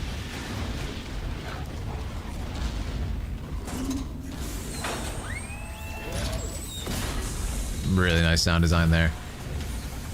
Yeah, it's just really well paced. It's okay. Now we've gone crazy. We've got flight. We've got battle. We got just chaotic, kind of on the field moment. Also, look at this shot. That's crazy. That's an extremely long lens. That's got to be like a 300 to 500 millimeter, somewhere in that range. And then what I like is now we kind of have a moment of respite here. And then we're going to focus on the details of how the mechanics work, bring these things to life a little bit. It's going to kind of tether us in the world a little bit more. And it's very good for world building. And then there's the hordes of guys. But now, okay, different set pieces. We got flight combat. We've got on the ground brutality. And now it looks like a classic sort of two armies coming towards each other. So let's see how that goes. Wow. You can really see how big that creature is. I love this. Like it really allows you to tether yourself to these soldiers as if that's your view. Gargantuan creatures coming. We're using scale. We're using motion, and the tension of these two coming together. And there it is. Surprise! You're completely surrounded. Oh my goodness. This does not look good for the humans. That's all I'm gonna say. Wow. At last, on this world, vengeance. No way. What's that? So it's all just decimated. That's insane. Oh, is that her, Kerrigan? For I am the queen of the blades. That is a good character introduction. Wow. Fantastic character intro. The narration continues. Look at the destruction! Whoa. What the? Is that a dream? What? Oh no. Was that like an experiment on her or something? Oh, that's crazy. That's crazy. So I love that the whole thing becomes this question right here of, was it a dream? Was it a prophecy of what's to come? And she's been turned into this, whatever it is, the queen, right? I think that's awesome. Humanizing a monster. That's a really good way to put it, Campfire. But what I love is we go from this just like, she says in the beginning, right here, I am the storm. And it's so gargantuan, it can't even be shown. She cannot even be shown. Listen. I am the swarm. I am the swarm, I am the storm. Armies will be shattered. Can't even be contained in the frame. So gargantuan, this just female voice. Then we go through this humongous battle set piece, which is full of amazing imagery, amazing action, and world building. And then at the end, we finally play with scale so much. We're zooming in, we're zooming out of the battle. We end up, after all that scale shift, to this one individual, which is a human figure. I am the queen of the blades. Queen, which again is a human term. It's like, what's happening here? So I love that it becomes a question. It becomes tethered to humanity at the end, even though it's the monster. So it instantly gets you thinking the question of like, wait, is the enemy a monster or is it a human? Is she a woman? Is she the heart of the swarm? what is this? What is the enemy? What is the ally? And so it's such a cool way to end it. And it's very surprising. But this one shot, I gotta look at it one more time. This shot, as if you've now evacuated and are above the battle, starting right here. Look at the scale. There's just such a great understanding of the blocking of this battle from this one shot. On this world, vengeance shall be mine. And then this is her landing, I guess, or something. Just annihilating everything. But I love how with one shot, it just becomes so clear, the entire scale of the battle. And then again, we talked about this actually in the other video with her. Look at how body language teaches so much about the character. The pride of the queen here, right? For I am the queen of the lake. I think that's so cool. The body language says so much there as well. And that was awesome. Let me look at the chat here for a little bit and catch up. Surprising, amazing. Yeah, humanizing a monster. Definitely, man. Starcratter's awesome characters. Yes. The Queen of Blades was captured and deserged. Oh, that's what happened. Okay. This is the beginning of the second act. I see. So it seems like, yeah, it's playing with her humanity and what happened to her. And then, like, who is she after, you know, is she able to be human again? Which I think is a really cool question. Breathe life into StarCraft. Yeah, man, I am so surprised that they don't touch StarCraft at this point. StarCraft Nova. That sounds awesome. What Akari said, she was the queen, but Raynor redeemed her when she believed Raynor had been killed. She abandoned her. That's what happened. Okay, I see now. What's up, Sinlad? Maybe one day Dragoons will convince Philip into watching a whole film, 2-hour cinematics. I remember how did he like the major cinematics? So there's a chance. There's a chance. Yes. That was a human battle cruiser falling from orbit. Oh, that's so cool if you know the kind of architecture of it. It makes sense. No, that was fantastic. Yeah, rooting us back into the human. But also her questioning here. It's like, wait, after everything I've done, am I still human? Can I be human again? And it's a really good question. Amazing. Fantastic choice, Akaria. As always, guys, if you enjoyed our time, make sure to subscribe. Make sure to pop into the Discord if you too want to choose a video, become a member, or a tier 2 sub on Twitch. Awesome. Man, I feel like I say this every time, but this is one of my favorite viewer choice, man. Good choices. Really good choices here. Well, we know Campfire's in the chat. Knight wasn't here right now, but we could still do Knights. Alejandro's here. Backroom. Oh boy, Backrooms. YouTube. 1, 2, 3. What, we already covered 5 today. Very good. And Mysterious Guy, I think, was also here. If he's not still here. New one at the top. There's a new one on the top. I'm gonna have to refresh. Hold on. Oh, Symphony of Steel. Awesome. Symphony of Steel recently became a Dragoon on the stream. We could start with that. That'd be great. Get the first one done. How you doing, Adventurer? How are you doing? Jasmine's here too. Okay, that's Mysteria. Yep. Amazing. Okay, right now, since Symphony of Steel I don't know if we've ever had a Dragoon join on the stream, then do it. So why don't we do that next? And then we'll do maybe Campfire. I don't know if Autophobia is here yet. Actually, Autophobia might have been here earlier. We'll do Campfire, Mysterious Sky, and I think Alejandro stopped in if he's not still here. So we'll do it in that order and see where we get to. You want to pin that message on YouTube? Oh, I will. Yeah, thank you, man. Thank you so much. Awesome. Yeah, this is a strong viewer choice. But let's do it. Yeah, Symphony of Steel. Just literally became a Dragoon like a couple minutes ago. Was like, it's time. And just did it like a legend. So let's get in there. And let's do it. Not familiar with this game. This would be awesome. Oh, it's Red Claw. You changed your name. Vaz, Red Claw, Vaz the Adventure. I love it. It's a good name change. All right.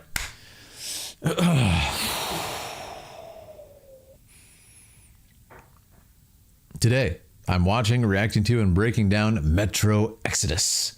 Artyom's Nightmare. Official story trailer. This video was chosen by Symphony of Steel, a member of our awesome community. If you want to choose a video, you can do that too by becoming a Dragoon member on YouTube. this is going to be good. I have no idea, so I'm going in blind what this this is going to be a lot of fun to do. If you enjoy our time together, make sure to subscribe and check out our other cinematic breakdowns. All right, Symphony of Steel. I wasn't expecting that to happen. Yeah, let's do it. What the heck? I don't know if you ever had a Dragoon like do it like that in a viewer chat. Maybe we have. Let's go. Going in blind. And thank you again for the support. Inspired by the international best-selling novel Metro 2035 by Dmitry Glukushka. Hold on a second. What is it? Ooh, awesome. Give me a second.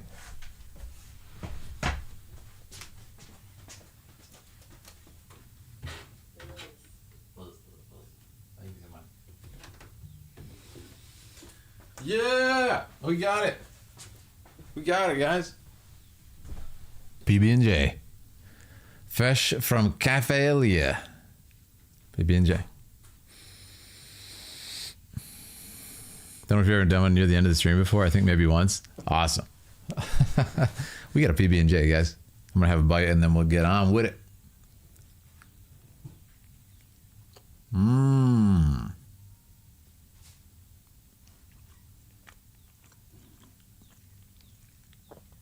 That's really good.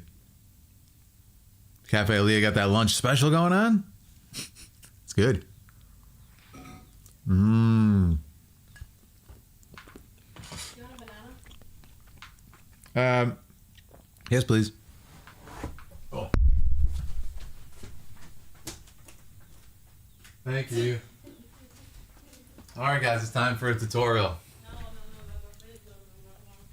It's time for a tutorial, ladies and gentlemen.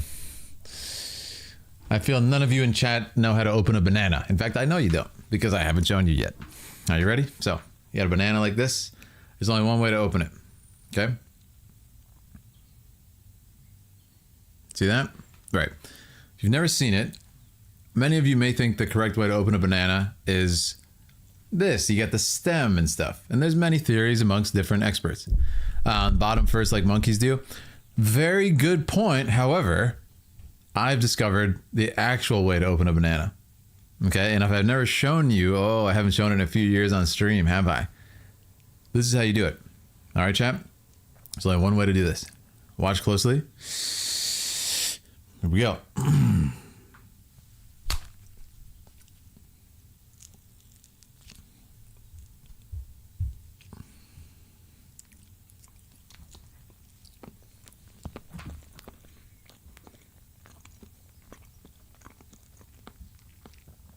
Right?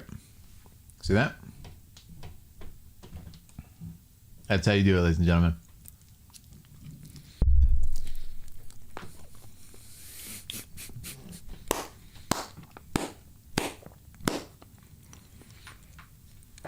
The true way to eat a banana is done. It's already gone. That is how you do it if you're a member of the Philidari, if you're a member of this community. That's how you do it. And it is the ultimate conversation starter. One time I was in a college class. I stood up in front of the class. The professor was late. First day of class, I knew nobody in this class. I stood up, walked up in front of the class, and they're like, what's he doing? Who is this guy? And I just, no words, held it up. Everybody was so confused and inspired that it started conversations. You got to know everybody. So do that in college. Or at work. Yeah, I did it at work as well. Finding out the easier way to eat chicken wings. Awesome. You hurt our dog Rocky's feelings. He did not get pieces of banana. I'm so sorry, Rocky. I'm so sorry. Hey, hey, Paulie. Yeah. Anyways, thank you everybody for coming to class. What's that? Hey, Leah, it was delicious. Thank you. She always freaks out when I open it like that, by the way, as most people do. Be warned. Confuse everyone to the point they're questioning reality. Exactly. Yeah. Anyways, let me continue with Symphony of Steel's lovely reaction here. If I don't sneeze, the banana was just that good. All right, here we go. Oh, wow. What the?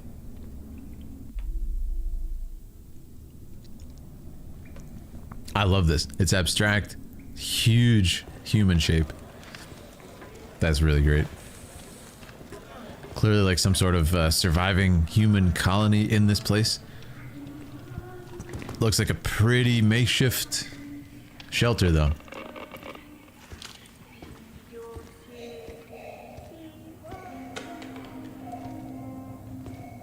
Good boy, Rocky.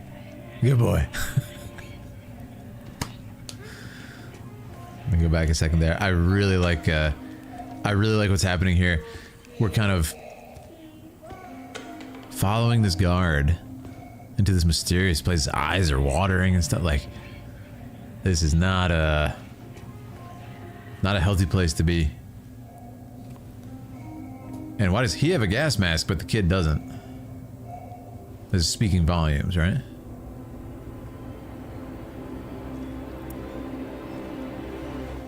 What the? Oh, whoa, whoa. He's saying, I want to go up there. And he's like, no, no, no, no. So they're clearly like sealed underground, hiding from something. And the tension here, the question of what that is really good. Oh, what the heck?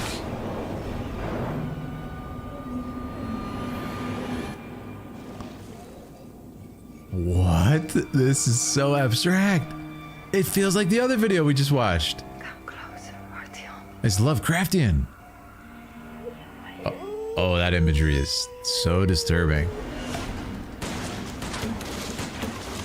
I love that each image is like driving the next and it's just smorgasbord.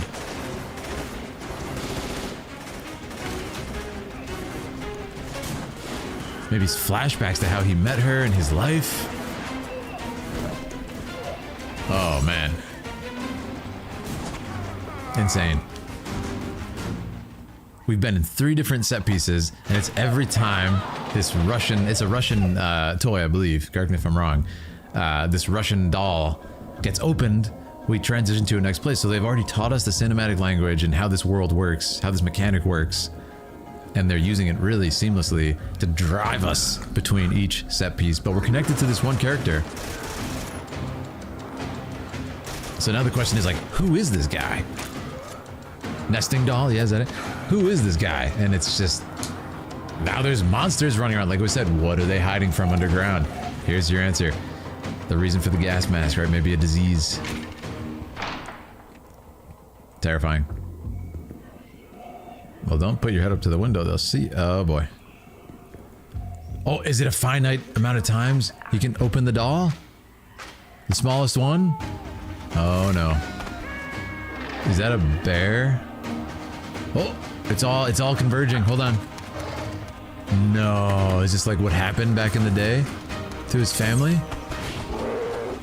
No. Seems like he's haunted by the past, maybe. No.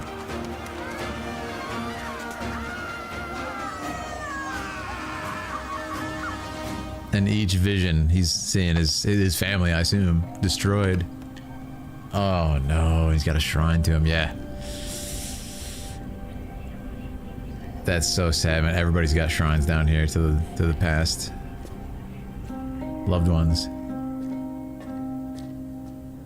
Unnerving, man. It's unnerving. He's going out? Oh, I think he just... oh, wow. Journey Beyond. That's a great opening. And it seems like he almost... so what I love about it is it would appear the character is tormented nonstop by visions and insanity and regret of failing his family or not being able to save them. So he's decided to go out beyond. And it's kind of cool because we know what's out there before he goes. And you get to see now, we get to question what's happening out there. Oh my goodness! The well-read mage is raiding with a party of 13! What? This is insane! Well-read mage, thank you so much for being here, man. Thank you so much for being here. We appreciate you. And welcome to everybody. You may have seen my voice acting when my fiance summons me onto her stream to do insane voices. You may have seen my cinematic breakdowns on YouTube or my other film work on my channel. Welcome. It's great to have you guys here. And I appreciate you very much. If you guys don't know the Well-Read Mage for my viewers, it's a really, really cool and unique creator on the internet who does a lot of great stuff covering retro content, but currently I think is still in this project, correct me if I'm wrong, covering every single Super Nintendo RPG, which is a extremely big list. I think it's probably close to 100, over 100, maybe more than that. But they're doing this awesome project playing on original hardware. If you're a big retro enthusiast, playing on original hardware, filming the original hardware CRT. So it's a true retro experience. It's not fed into a remaster. It's not, you know, digitally fed. It's viewing the CRT with the correct shutter speed adjustment of the camera to look perfect. It's great. You got to see it. You got to see it to believe it. It's fantastic. Thanks for the shout. Oh, no problem. Welcome to the stream. It's great to have you. It's an ongoing project. There you go. Yeah. Second part will be announced soon. It's a daunting task. Yeah, it's a like, whoa. That's a high mountain to climb. It really is. So it's a lot of fun. So I hope I explained it well enough. But welcome, Well-Read Mage and viewers. We're doing some cinematic breakdowns. I do cinematic breakdowns and explanations on YouTube. This is my viewer choice day, where people, my tier 2 subs and my YouTube members choose videos for me to break down. So it's very fun. We're currently on Metro Exodus. We're just finishing up here, and it's a great time. Yeah. Red dies a lot in his games. That's awesome. Yeah, we all been there. All right. Philip Harzar makes his own rings. I do. I did forge my ring for my fiance and propose to her. Greatest moment of my life. Very proud of it. If you guys want to see it, it's on our couple's YouTube channel. All right, let's finish this one up for Symphony of Steel. And Symphony of Steel, as we do per tradition on these videos, if you want to share anything that you wanted me to catch in this video, your favorite parts, anything you wanted me to go back and see and kind of see the details, let me know. And this is fantastic. Yeah, really interesting how similar it is just structurally to the other video we did today. Thank you, Ikaria. Just soak it in. I'm loving it. I'm loving it, Steel. Yeah, I love how like it just shows how well it's made. That it took me pretty much until like around this point, so about 2/3 to 3/4 of the way through, and then it clicked. I was like, it's the doll, but what's the doll doing? Oh no, that's his son. That's his family haunting him on his, you know, inability to save them. And he's like, it's kind of sad at the end, because on the one hand, to me, it's him giving up and saying like, I'm going out to just fight fruitlessly and at least take some with me. But on the other hand, it feels like this kind of heroic call to action. It's like, no, I'm going to avenge them. I'm going to destroy these monsters.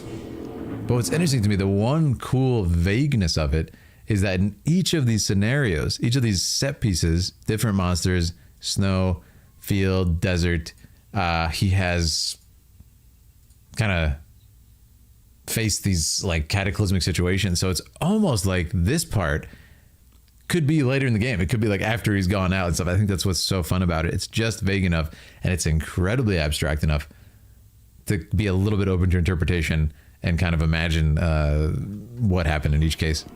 But I think it's great. I think it's fantastic. And what a great inaugural video for Symphony of Steel to choose for us. Thank you so much, friend, for becoming a Dragoon this stream and supporting the channel. But yeah, fantastic work. As I said, make sure to subscribe if you want to see more cinematic breakdowns. And if you want to become a member yourself and choose a video for me to react to, click that join button or the tier 2 sub. Yeah, that was so much fun. Yeah, really nice images here. And honestly, I think it was this. I love this first image because it takes a second to see in the rock formation. It's like, wait, that's a person's shape. That's really cool. Yeah, one of my favorite shots for sure. I think another one was this sequence right here. It is so interesting and so similar to this Lovecraftian Cthulhian imagery we had in the last one. The sky, the ocean falling from the sky, it's almost the same concept.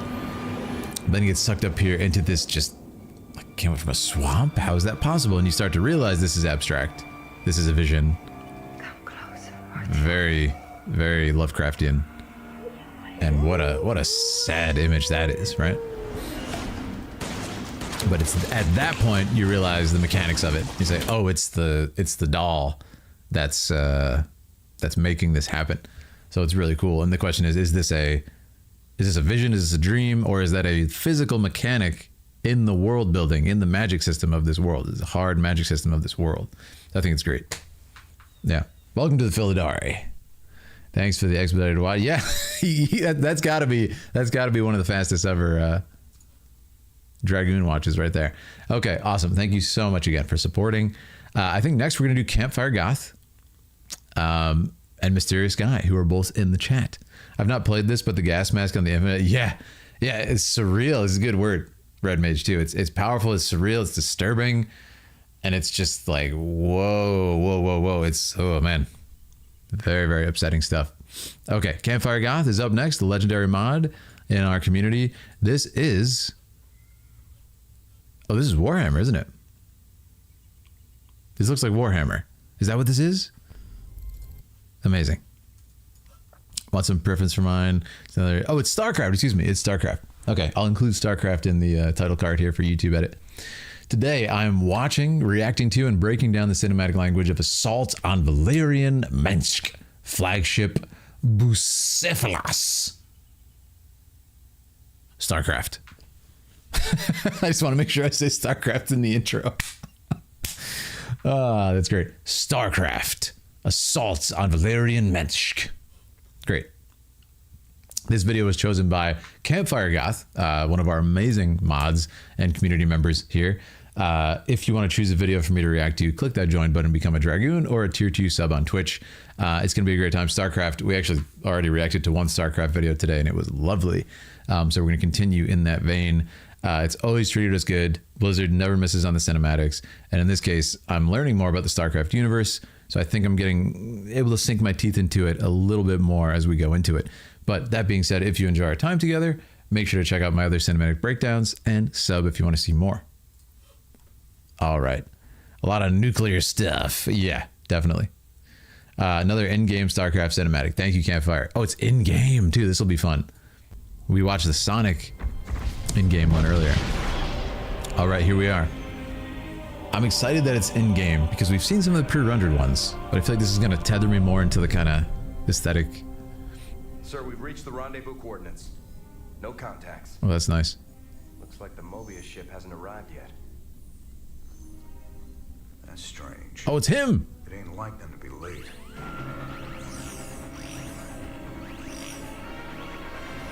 Sir, Dominion ships warping in. Mengsk's flagship is leading them. Sweet mother of mercy. I love the voices. Sweet mother of mercy. So what I love about this is musically, you could actually have no dialogue in this whatsoever. The music is so strong at explaining what's happening here. Like, it's so good at teaching us what's happening in the scene and the sort of urgency of it. I think it's really good. I'm going to pick up the pace. Hey, thank you so much, Red Mage, again for that raid. And yeah, safe travels, getting the kids picked up, and good luck with your project on the Super Nintendo. Campfire says takes place during the first act of StarCraft 2. Okay. So it's before the Kerrigan stuff we saw, right? Raynor's been avoiding the conflict with Kerrigan. Raynor's the guy with the cigar, right? Plotting his revolution against Mensk. Awesome. Features his son, who is voiced by the same actor as Anduin. That's the voice. It sounded familiar. That's amazing. The Mobius ship hasn't arrived yet. That's Anduin's voice. That's strange. It ain't like them to be late. I love it. But you hear the music? Sir, Dominion ships warping in. Mengsk's flagship is leading. Is that Alexander the Great's horse? Mother of mercy. That's amazing, Jasmine. Mother of mercy. What I like about it is... Sir, their shields are still down. I don't like this. Matt, pull us alongside and prep docking tubes. Commander, this is not a smart move. You wanted your revolution, kid. Look at how small the cigar is. You got it. So, something I love about it is Now you got it. the use of the American Southern accent is such a kind of like homey feel to it. Such a like small community feel to it. For some of us, anyway, it depends on where you live. So I think it's really cool that in this case, they're using it in space. So what it does is it kind of tethers you back to the most human. You know, it's such a local feeling accent that it tethers you into the humanity of this world, even though they're in this, you know, insane space battle moment. I think it's a really good choice to do that. And it's funny because at first it feels out of place, but then you realize it's perfect. You wanted your revolution, kid. Now you got it. Amazing. Anduin was Prince, yeah. Oh, he comes out at the end? Okay. Evil version of Anduin, that's so fun. I mean, this is fantastic for in-game, by the way. This is really well done. Like, you'll notice the lighting on their faces. See that? It's quite impressive for when this came out, I feel.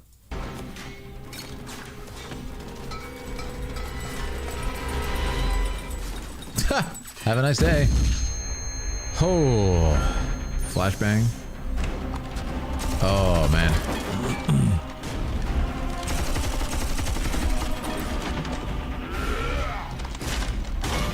Wow. Amazing.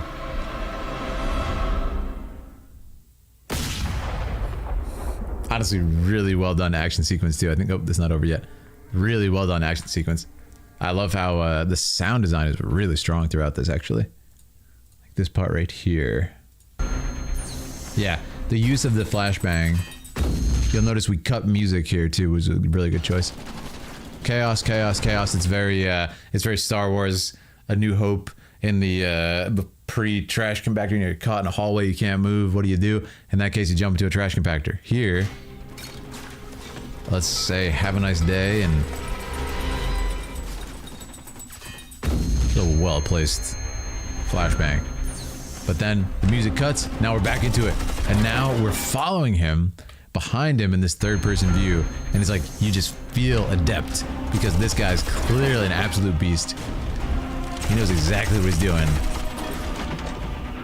and it's just awesome to kind of follow him and be in his shoes.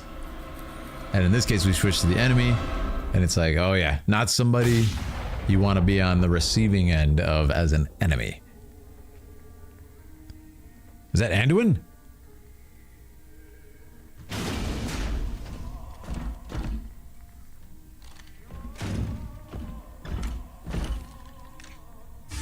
The opera. Turn around, Arcturus.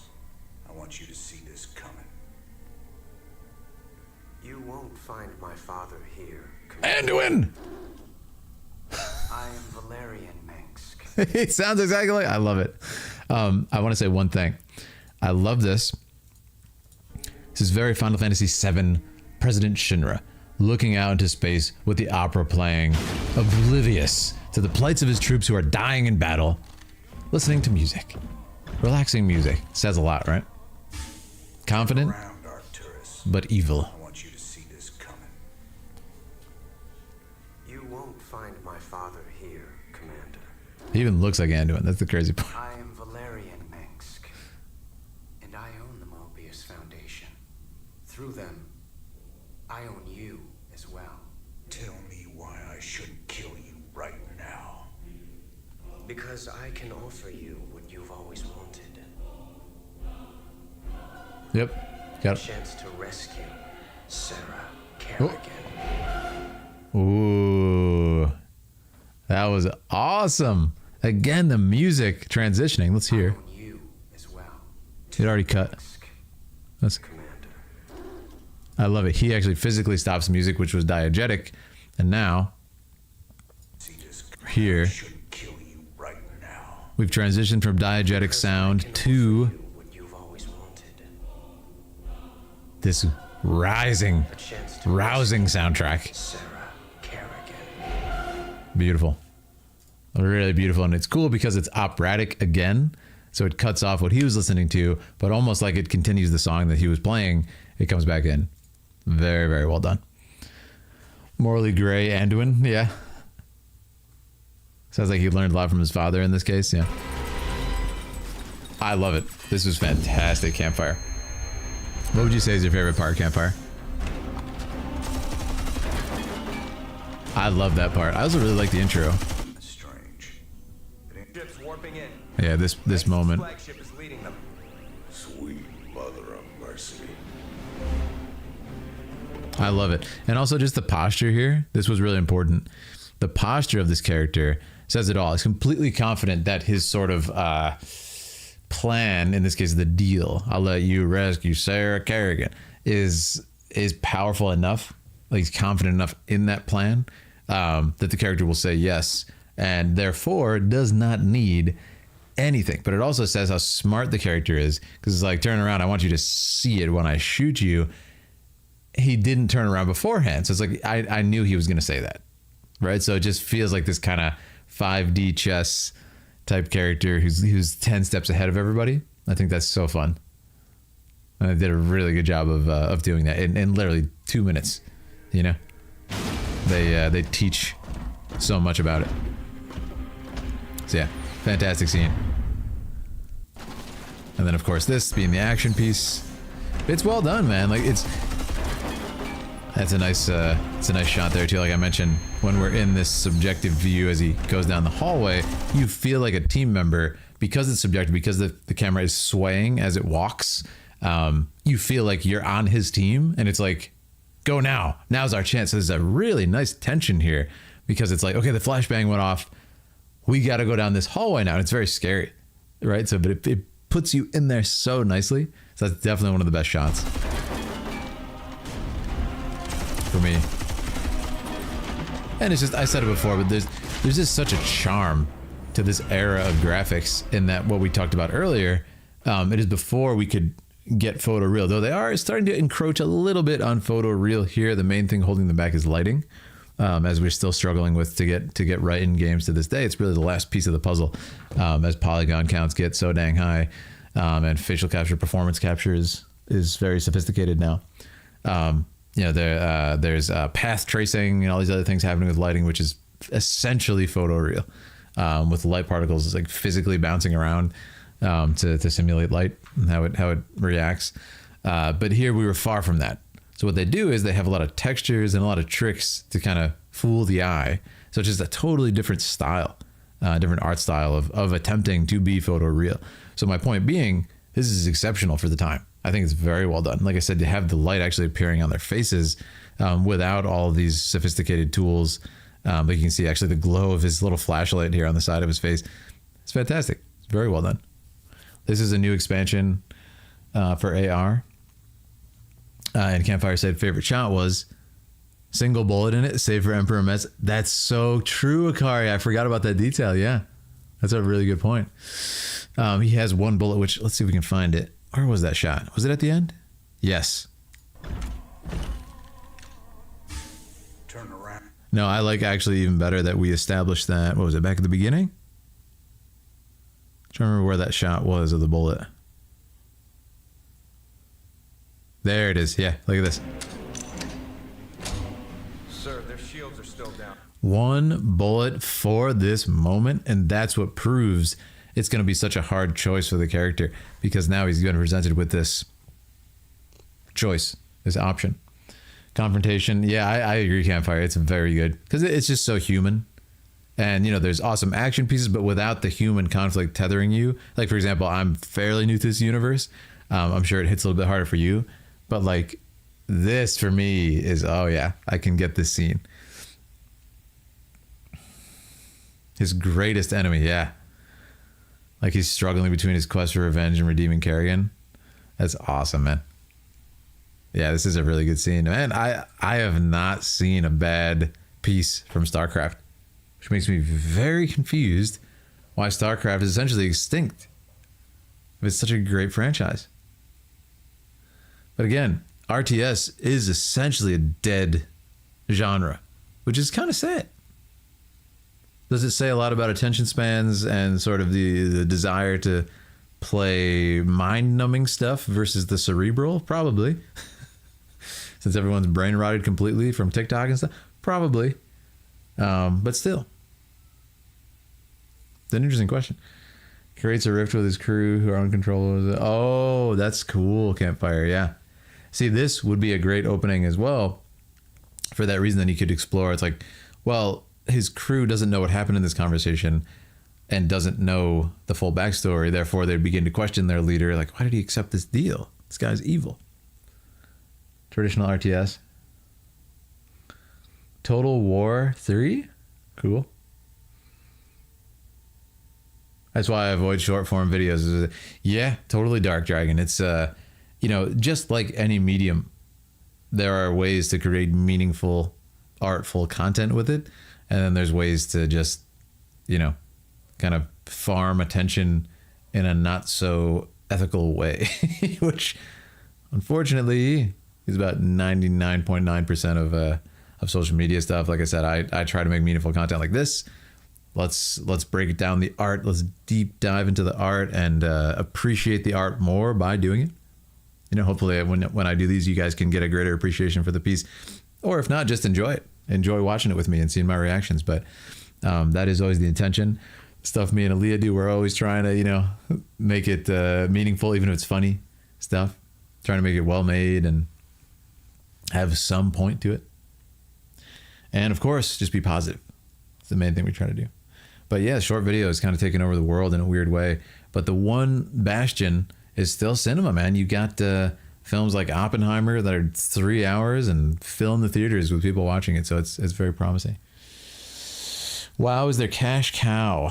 And they monopolize on that, which is sad. Is WoW still their cash cow right now, Hot Dog? Like, did War Within have massive... No, I think we talked about this back when we started the cinematic journey, right? But did War Within, like... How did it do? Because now we've played it. We've, quote-unquote, beaten War Within, or just about beaten it. Did they just, like, have a lot of returning players and stuff? It's 100% their cash cow. Okay. Like I've said, Phil streams my book club. That's so kind of you, man. Transformers and crazy. Thank you, Campfire. That means the world. Yeah, I hope, too, that, you know, my hope is with doing these things is... Because this is what I do. Like, if I'm with Aaliyah, if I'm with friends, like fellow art friends, you watch something, you talk about it, you break it down, and essentially it's what we do on this channel. You talk about it, you explain what you liked about it, what you didn't like, you explain how it made you feel, why it made you feel that way, and what it does is it makes you appreciate art more if you're an artist yourself, or just an appreciator. For me, it makes my art better when I look at great artists' work and inspires me. So it's fun. WoW's annual earnings estimate 1 billion. Whew, that's crazy. I don't understand the changes. WoW, GM. Yeah, I don't know. Player housing launches. We're going to see a big surge. That's a really good point. Yeah, I forgot about the player housing. You guys were telling me how crazy that's going to be. Yeah. Anyways, Campfire, I love this one. Thank you so much. And guys, if you're watching on the YouTube recording, make sure to subscribe. Check out our other cinematic breakdowns that are coming up as we got a lot on the way. Awesome. Okay, now I'm going to cover Mysterious Sky Ark Lost Colony teaser. You want to know the craziest thing? The timing that you have here, Mysteria, is, I think... Do you know what it's... Wait, is this the dinosaur game, Ark? It is, yeah. So, you won't believe this, Jasmine. Guess what I got on PlayStation Plus free games last night? Ark Survival. So I was literally like, this is a dinosaur game.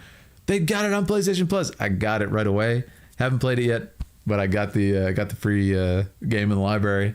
And I told Aaliyah, it's the dinosaur game. I've seen this on my stream and stuff. So what proper timing we have here to check it out. And Jasmine says this is DLC lore expansion. That's very interesting. Going to be anime created by Mappa. Wait, what? Some voices you may recognize. So this is an anime teaser. Oh, I'm really curious now. That's so interesting. For the dinosaur game that looks real. I mean, hey, it worked for Cyberpunk, right? They did the the anime after the photoreal game.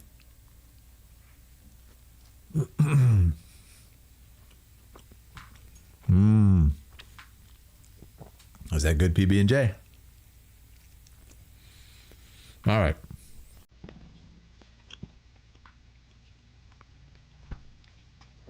Thanks for the background. Let's do it. You want someone back with you more than anything? I do. Ooh, I loved someone once. my goodness. Very much. Fantastic visuals. I love the music. What happened to her? I had to. That's a great transition in our style. This looks amazing. What in the world?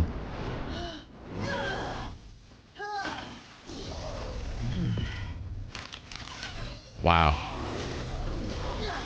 The heck is that thing? Like a vampire. This is so interesting from art. Oh, that transition from those graphics, that was really well done. We're actually combining mediums in a really interesting way here. Ooh. Ooh.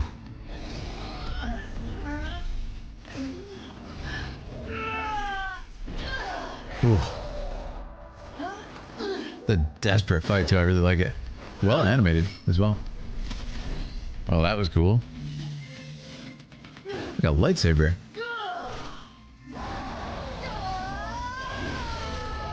Oh wow, that'll do it. Brutal. But Mayun's story continued to the far side of the earth, into frozen wastes shrouded in endless night, where a small pocket of humanity managed to survive the long cataclysm. That's awesome. It's called a Rat Prime. This is a really good example of the 180 rule. So this whole fight happens not facing that background, right? Following the 180 rule here, which is interesting because in action pieces you don't have to do it. It's quite hard to actually. But in here, we use a little bit of cheating as well, a little bit of cheating. But then when we come to this, there's this great pullback, and you see gargantuan city in the background, like the entire image. They use very clever camera angles to withhold information. What was it? There she found the stuff of nightmares. That is so interesting.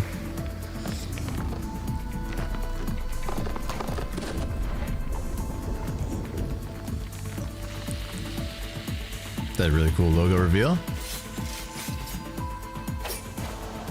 Lost Colony. I love it because they set that up really nicely. Like, no, a lone civilization made it out. Voice talents of Michelle Yeoh. Whoa. Legend.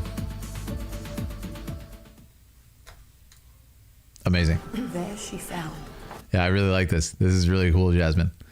Shout out to Jasmine for this pick. This part, though, honestly, it made my jaw drop. I want to see it again. I do. I loved someone once. To use medium like this, Very much. transition to different mediums, What happened to her? and then to open the aspect ratio up right I there. had to leave her behind. Leave it behind. Crazy. Really great. That's definitely my favorite part, believe it or not. It's just like, what? And then to see this, honestly, really well animated.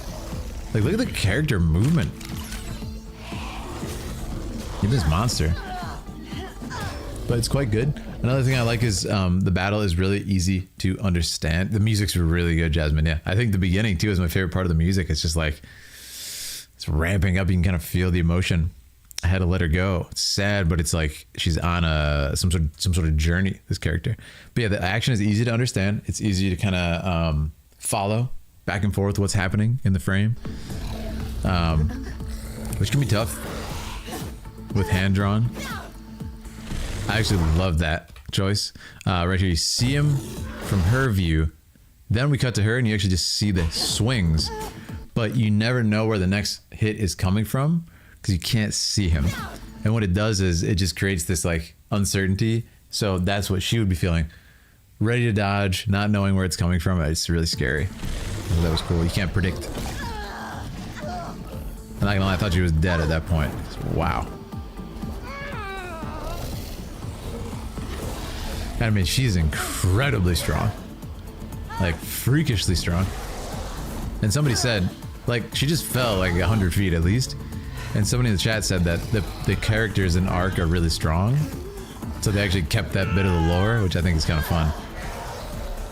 And especially in a show like this, you would have the time to and the resources to explain that. The characters are like exceptionally strong.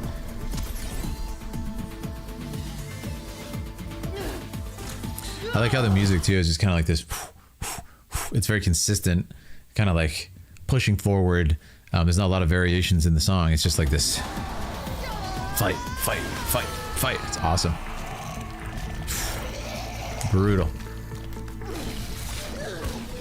I like also that she kicks him in the face after blasting him through the face. Like, wow. Just to make sure. Let's knock him off. The Mayan story continued to the far side of the earth. Let me hear this again. Frozen wastes shrouded in endless night, where a small pocket of humanity managed to survive the long cataclysm. In a place called Arat Prime. But what she found instead... What? What was it?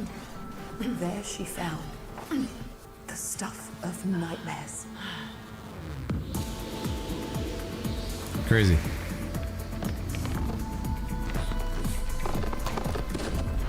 That's really fun. It's also, I wanted to note on the art style. So the art style, it's like an interesting mix of kind of like American animation with a little bit of an anime aesthetic and like how the frames move and how they work and the sort of like visual style. But there's a really interesting thing. I think it's actually the Red Mage who rated us, who said this when I was on his stream the other day. So I'll use these since he rated the Well-Read Mage. And he said, it's an interesting conversation. Like if someone was to make a JRPG, like we're talking about Clair Obscur here, if a French person makes a JRPG, isn't it just a French RPG? And it's like, well, and then I think he actually said this. He's like, if I make sushi, but I'm not Japanese, does that make it not sushi? Does it make it like something else? And it's like, it's sushi, right? So in this case, if they were going to make an anime, a lot of people would argue, you have to be Japanese for it to be anime. You have to, unless other than that, it's garbage. But it's like, yeah, it's kind of the same idea, right? Well, I don't know. It's a fascinating conversation. But in this case, it's like, is it an anime? Well, it's kind of a mix of different aesthetics. Some Japanese, some American. She found instead. There's definitely an anime feeling to the hair. I'll say that. But it looks great. Of nightmares. I love that shot. Actually, before the exhale. I really like the intensity. Stuff of...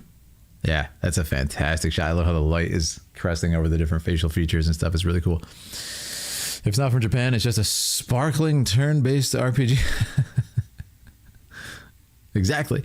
Expedition 33. Yeah. Yeah, we're playing it again soon. It's probably not going to be tonight because we have an event to go to.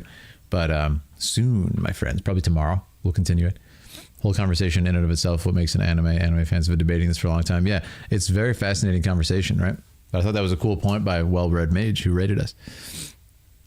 Also animated Attack on Titan. Yeah, it really is. Mappa? Like, that's a weird studio choice, man. Like, what? I've seen you playing it. I can't wait to watch. Oh, man. Yeah, I totally hear you. Not if you're going to play it yourself. I totally understand that. I do get it. But yes, this was fantastic, Jasmine. Short and sweet, but a really cool look into this world and what it's going to be. And was there a date? Was there a date at the end? Probably not. It's a bit soon. But yeah, very, very good. And I'll do an intro for that one too, just in case we don't get copyrighted on that one too. Probably not. I probably should be safe on that one.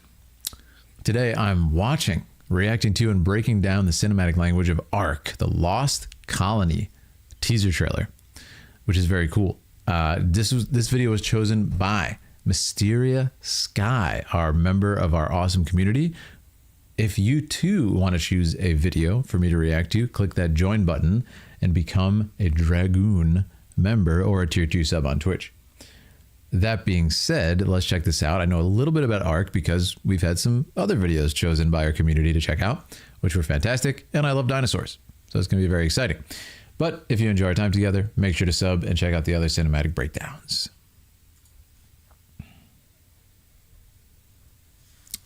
Do I use Premiere, Resolve? Nowadays, I use Resolve most of the time. I used to use Final Cut Pro when I was more active on my filmmaking business. I was using Final Cut Pro most of the time on a Mac workflow. Nowadays, I use DaVinci the most. No, it's a good setup. I used to use Final Cut Pro with Magic Bullet looks a lot of the time for a lot of my film work projects, and then I would and for video editing recently for the YouTube channel, I've been using DaVinci. Yeah. Last Avatar was made by Korean artists for the American company. I consider it anime. There you go. It's interesting though, like, right? If you're not Japanese, you make sushi. Is it not sushi? What is it then? Is it a new thing? is it a different kind of food? Like, what is it? Premiere user. I'm still overwhelmed to shift to Resolve. Yeah, I hear you. It's if you're stuck. I too was very disturbed switching from Final Cut to DaVinci, but I don't know. It was the most useful to me, and I'm always just at the end of the day, I was like, I am a professional editor. I can easily switch it. It's all the same. You just got to learn a couple habits, switch a couple habits and stuff, and it wasn't too bad of a transition. In fact, now if I went back to Final Cut, I'd probably be really like confused, and it would take me a few minutes to stop doing the new keystrokes and whatnot. But anyway, that was awesome, Jasmine. Thank you so much for that choice. As always, it was a really strong one. How many we do today? 1, 2, 3, 4, 5, 6, 7, 8. Eight is pretty good, man. I think I'm gonna call it there, guys. I'm starting to get slow down on my analysis skills. iMovie's all you need, man. You can use your phone to edit stuff. They got a lot of editing apps and whatnot you can use. It's all good. This is the artist, not the paintbrush. But if you're doing it for work consistently, it doesn't hurt to get a thing. Also, there's the free version of DaVinci. Free version of DaVinci Resolve. Grab that. Speaking of reactions, can't wait to see your reactions next. Yes, I have to do that campfire. I'm so behind on those, but I had so much fun playing Warcraft with you guys last time. So yes, we will continue this. As you can see, the list is evolving in front of our eyes because the car is magic. But yes, you guys are the best. Thank you so much for being here. I can't wait to play more Clair Obscur, make it through that game, which we'll be covering most likely the next stream we do, unless we do something fun with Aaliyah or other things come up. But you guys are the best. Thank you for being here. I appreciate you all so much. Let me see. I don't know, man. At this hour, if there's any raid targets, I'll check for 1 second on Twitch for you guys, and we'll see what's going on. Let's see. Yeah, you know what? Actually, guys, I think I'm going to just run because I have a lot to do and I have to leave and do something else. So thank you guys so much for being here. I appreciate you. Have a fantastic evening. And remember, the Philidari never give up. All right, guys. Thanks. Have a good night.